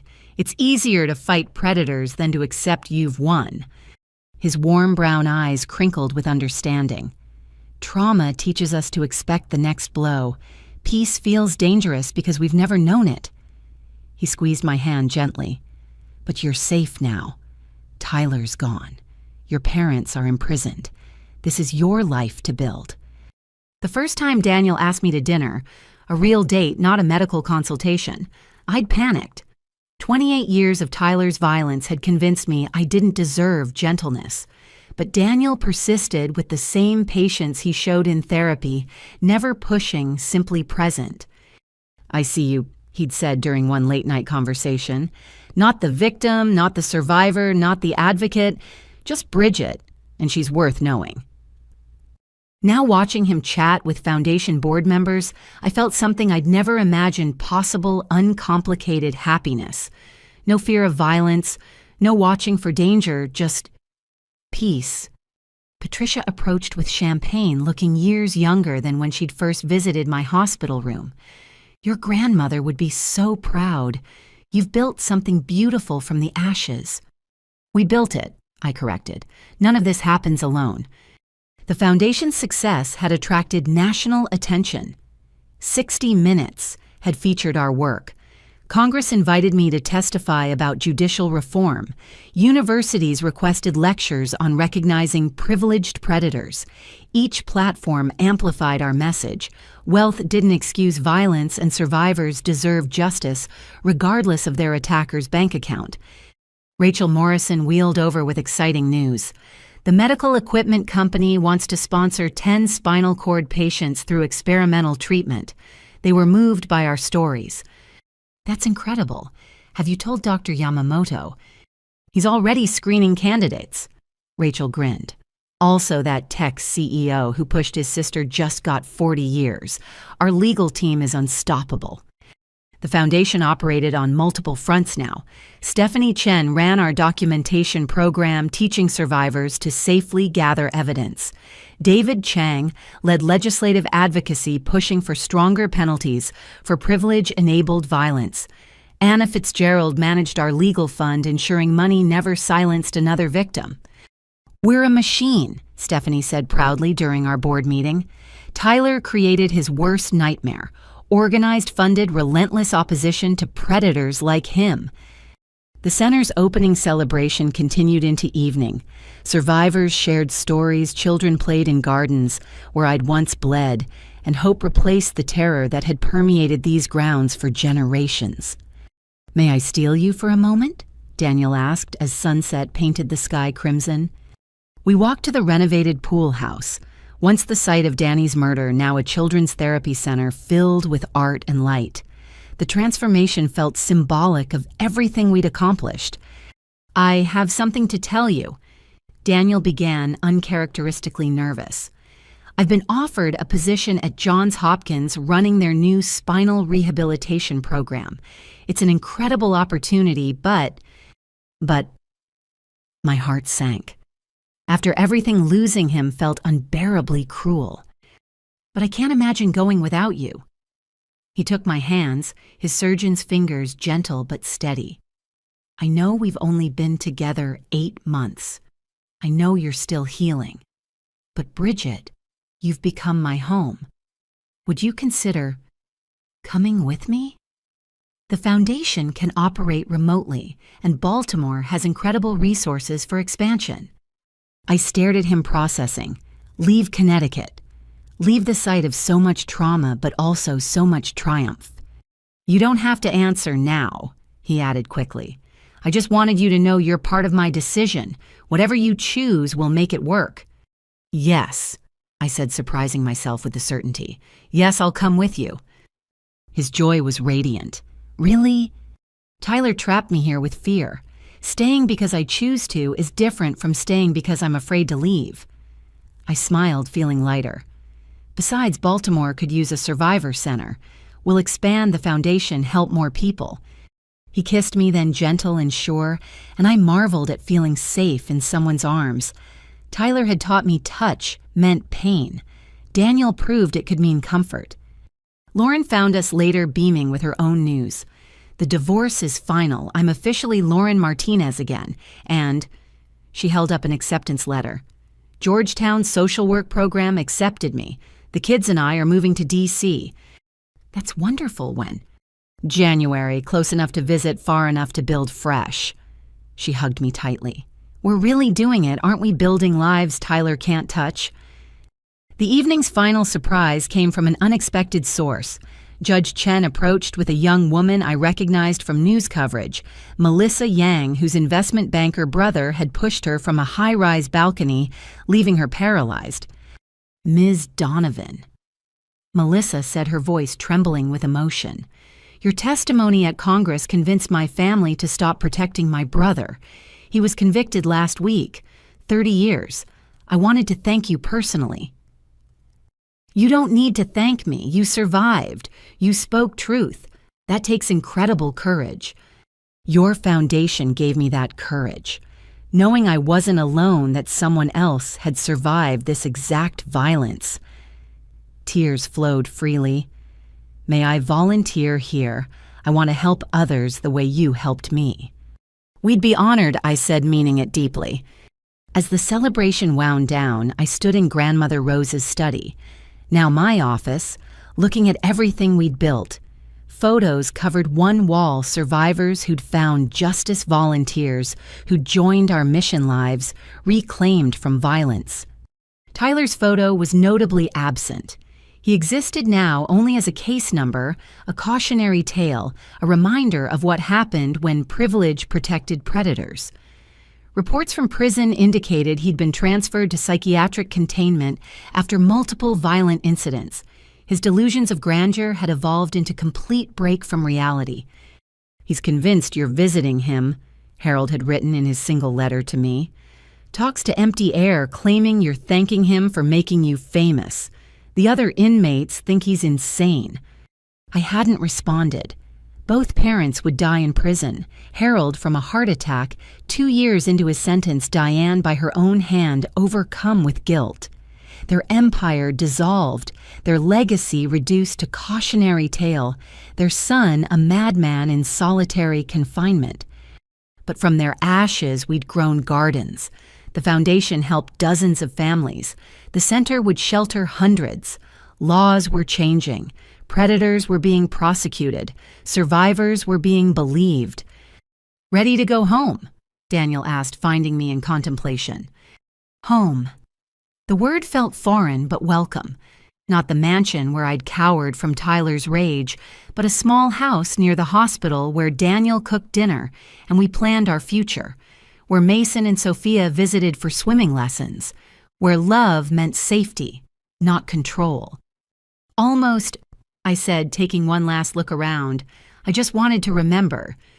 Remember what? That I won. We won. Tyler pushed me off that deck to kill me, and instead he gave me wings. I linked my arm through his. Now let's go build something beautiful in Baltimore. As we drove away from the center, I glimpsed my reflection in the window, scarred but strong walking when doctors said I'd never stand loved, when Tyler said I deserved only pain. The girl who'd lain paralyzed on decorative rocks had become a woman who moved mountains. Tyler was wrong about everything, but especially about strength.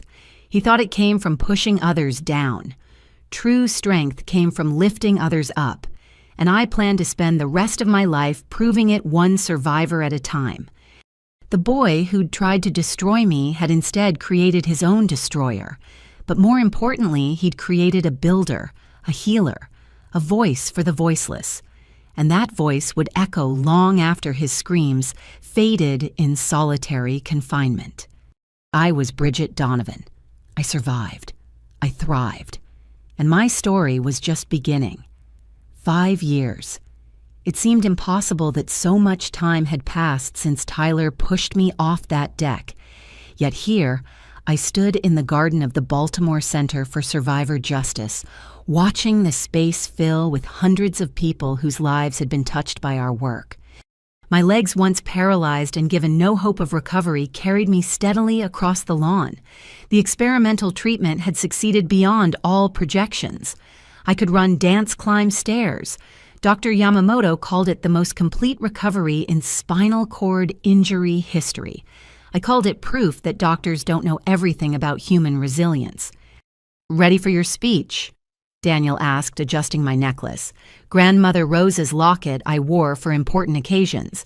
His wedding ring caught the light as he moved, matching the one on my finger from our ceremony 2 years ago. As ready as someone can be for their own wedding reception / foundation gala / miracle celebration, I laughed, still giddy from the morning ceremony.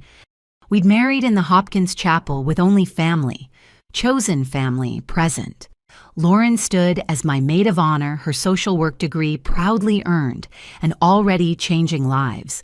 Mason and Sophia, now 15 and 13, served as ring bearers. The children Tyler had terrorized were becoming compassionate, accomplished young adults. "Aunt Bridgette," Sophia called out, rushing over in her bridesmaid dress. "The news crew wants to interview you about the new legislation." The Survivor Justice Act had passed Congress 3 days ago, mandating stricter sentences for privilege-enabled violence and creating federal funding for survivor services. My testimony, along with dozens of other survivors, had swayed even the most skeptical legislators. "Tell them I'll speak after the ceremony," I said, hugging her. "This day is about celebration, not just advocacy." The garden filled with faces that told our story. Rachel Morrison, now walking with advanced prosthetics, ran our West Coast operations. David Chang had become a nationally recognized speaker on trauma recovery. Anna Fitzgerald's legal fund had helped over 200 survivors escape NDAs and seek justice. Stephanie Chen approached with her tablet, ever the efficient operations director. "The documentary crew needs you for one final interview. They want to capture your thoughts 5 years later." The documentary, Pushed a Story of Survival and Justice, had premiered at Sundance to standing ovations. It followed my journey from that birthday party through recovery trial and building the foundation. More importantly, it showcased dozens of survivors who'd found strength to fight back. After the toasts, I promised, let me have one normal wedding moment first. But normal had never been my story. Even this celebration carried deeper meaning. We'd scheduled it for July 15th, the anniversary of Tyler's attack, transforming a date of trauma into one of triumph. Detective Morrison, now retired and volunteering with our legal advocacy program, clinked his glass for attention. If I could have everyone's attention for a rather unusual wedding toast. The crowd quieted, familiar faces mixed with new allies. Prosecutors who'd taken on impossible cases, doctors who'd revolutionized spinal treatment, legislators who'd changed laws, survivors who'd become warriors. 5 years ago, I responded to what seemed like a routine domestic incident, Morrison began. I found Bridgette Donovan paralyzed on the ground while her family insisted she was faking. Today I watch her dance at her wedding, having built an empire of justice from the ashes of violence. He raised his glass. Tyler Donovan thought he was pushing his sister to her death. Instead, he pushed her toward her destiny. Because of Bridgette's courage, over 300 predators are now behind bars. Thousands of survivors have found help. Laws have changed. Lives have been saved. To Bridgette and Daniel, he continued, voice thick with emotion. May your marriage be as strong as your spirits and as transformative as your work. The crowd erupted in applause. I wiped tears, overwhelmed by the journey from that moment of terror to this moment of joy. Daniel pulled me close, whispering, "No crying until after the photographer leaves." Patricia stepped forward next, her toast more personal. Rose Donovan was my sister-in-law and friend. She died believing she'd failed to protect Bridgette from Tyler. Today I know she's watching with pride as her granddaughter not only survived, but ensured no other family would suffer in silence. She produced a wrapped gift. Rose left this for Bridgette's wedding day with instructions to open it only when she'd found true love and true purpose. Inside was a leather journal and a letter in grandmother's handwriting. My dearest Bridgette, if you're reading this, you've found what I always prayed for. Love that heals rather than hurts, purpose beyond survival. I write this. Knowing Tyler's darkness grows while my time shrinks, but believing light will ultimately prevail. This journal contains everything. Names, dates, evidence I couldn't use while alive. But more than that, it contains my dreams for you. That you'd break free, that you'd find joy, that you'd save others as I couldn't save you. Build something beautiful, my darling. Let our family name mean justice, not violence. Let Tyler's cruelty forge your compassion. Let my failures fuel your success. All my love across time and space, Grandmother Rose. The journal was indeed explosive. Detailed evidence of crimes we'd never discovered, names of victims. We hadn't found financial trails we'd missed. Even from beyond, Grandmother Rose was helping us seek justice. She knew, I whispered to Daniel. She knew I'd need this someday. Lauren spoke next, her confidence a sharp contrast to the broken woman who'd testified via video link 5 years ago. Tyler Donovan was the worst thing that ever happened to me. He was also in the strangest way the catalyst for the best. Without his evil, I'd never have found my strength. Without Bridgette's courage, I'd never have found my voice. She turned to her children. Mason and Sophia lost a father but gained a village. They've learned that real strength comes from lifting others, not pushing them down. Tyler's legacy ends with them. They choose love over violence, compassion over cruelty. As the toasts continued, I noticed a news alert on someone's phone. Tyler had been found dead in his cell that morning, apparent suicide after years of deteriorating mental health. The boy, who'd believed he was superior to everyone, had died alone, unmourned, his delusions of grandeur reduced to a prison number. I felt nothing. No satisfaction, no sorrow, just a sense of ending. Tyler had been dead to me since the trial. His physical death merely confirmed what we'd already known. His story was over, while ours continued to grow. "Are you okay?"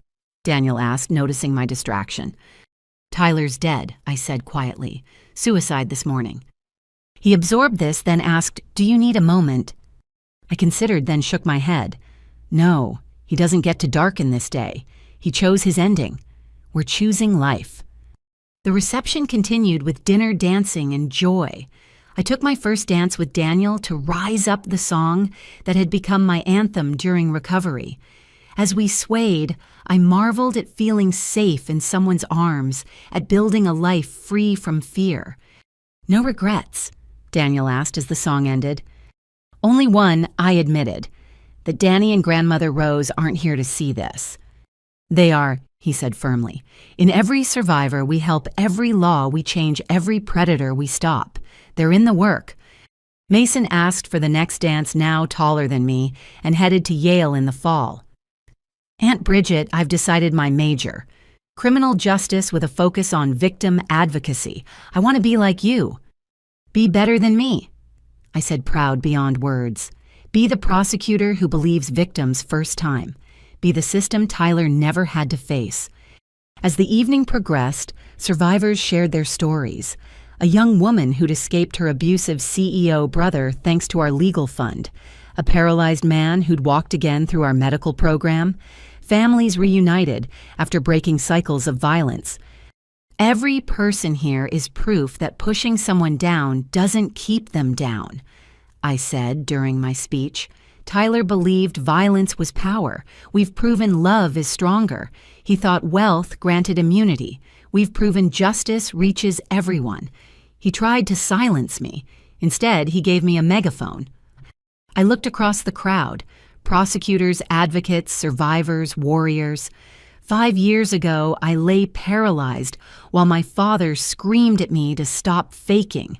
Today, I stand on legs doctors said would never work again, surrounded by chosen family, married to a man who sees strength in my scars. We've built something Tyler could never understand. A community where vulnerability is courage, where surviving is winning, where lifting others is the only real power. I raised my glass. To everyone who refused to stay down, to everyone who spoke truth, to everyone who chose healing over hatred. The crowd responded with thunderous applause. Later, as Daniel and I prepared to leave for our honeymoon, I stopped at the memorial wall we'd created. Photos of those we'd lost to violence, including Danny and Grandmother Rose. "We did it," I whispered to their images. "We brought down the empire and built something better."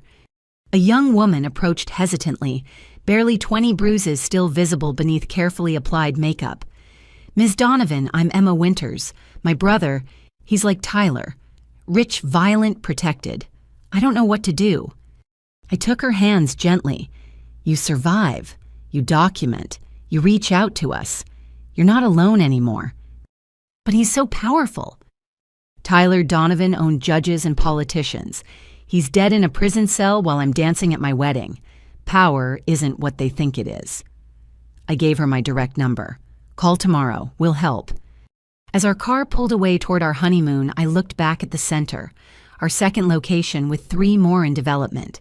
Thousands of survivors finding justice, laws changing nationwide, the Donovan name now synonymous with survivor advocacy instead of violence.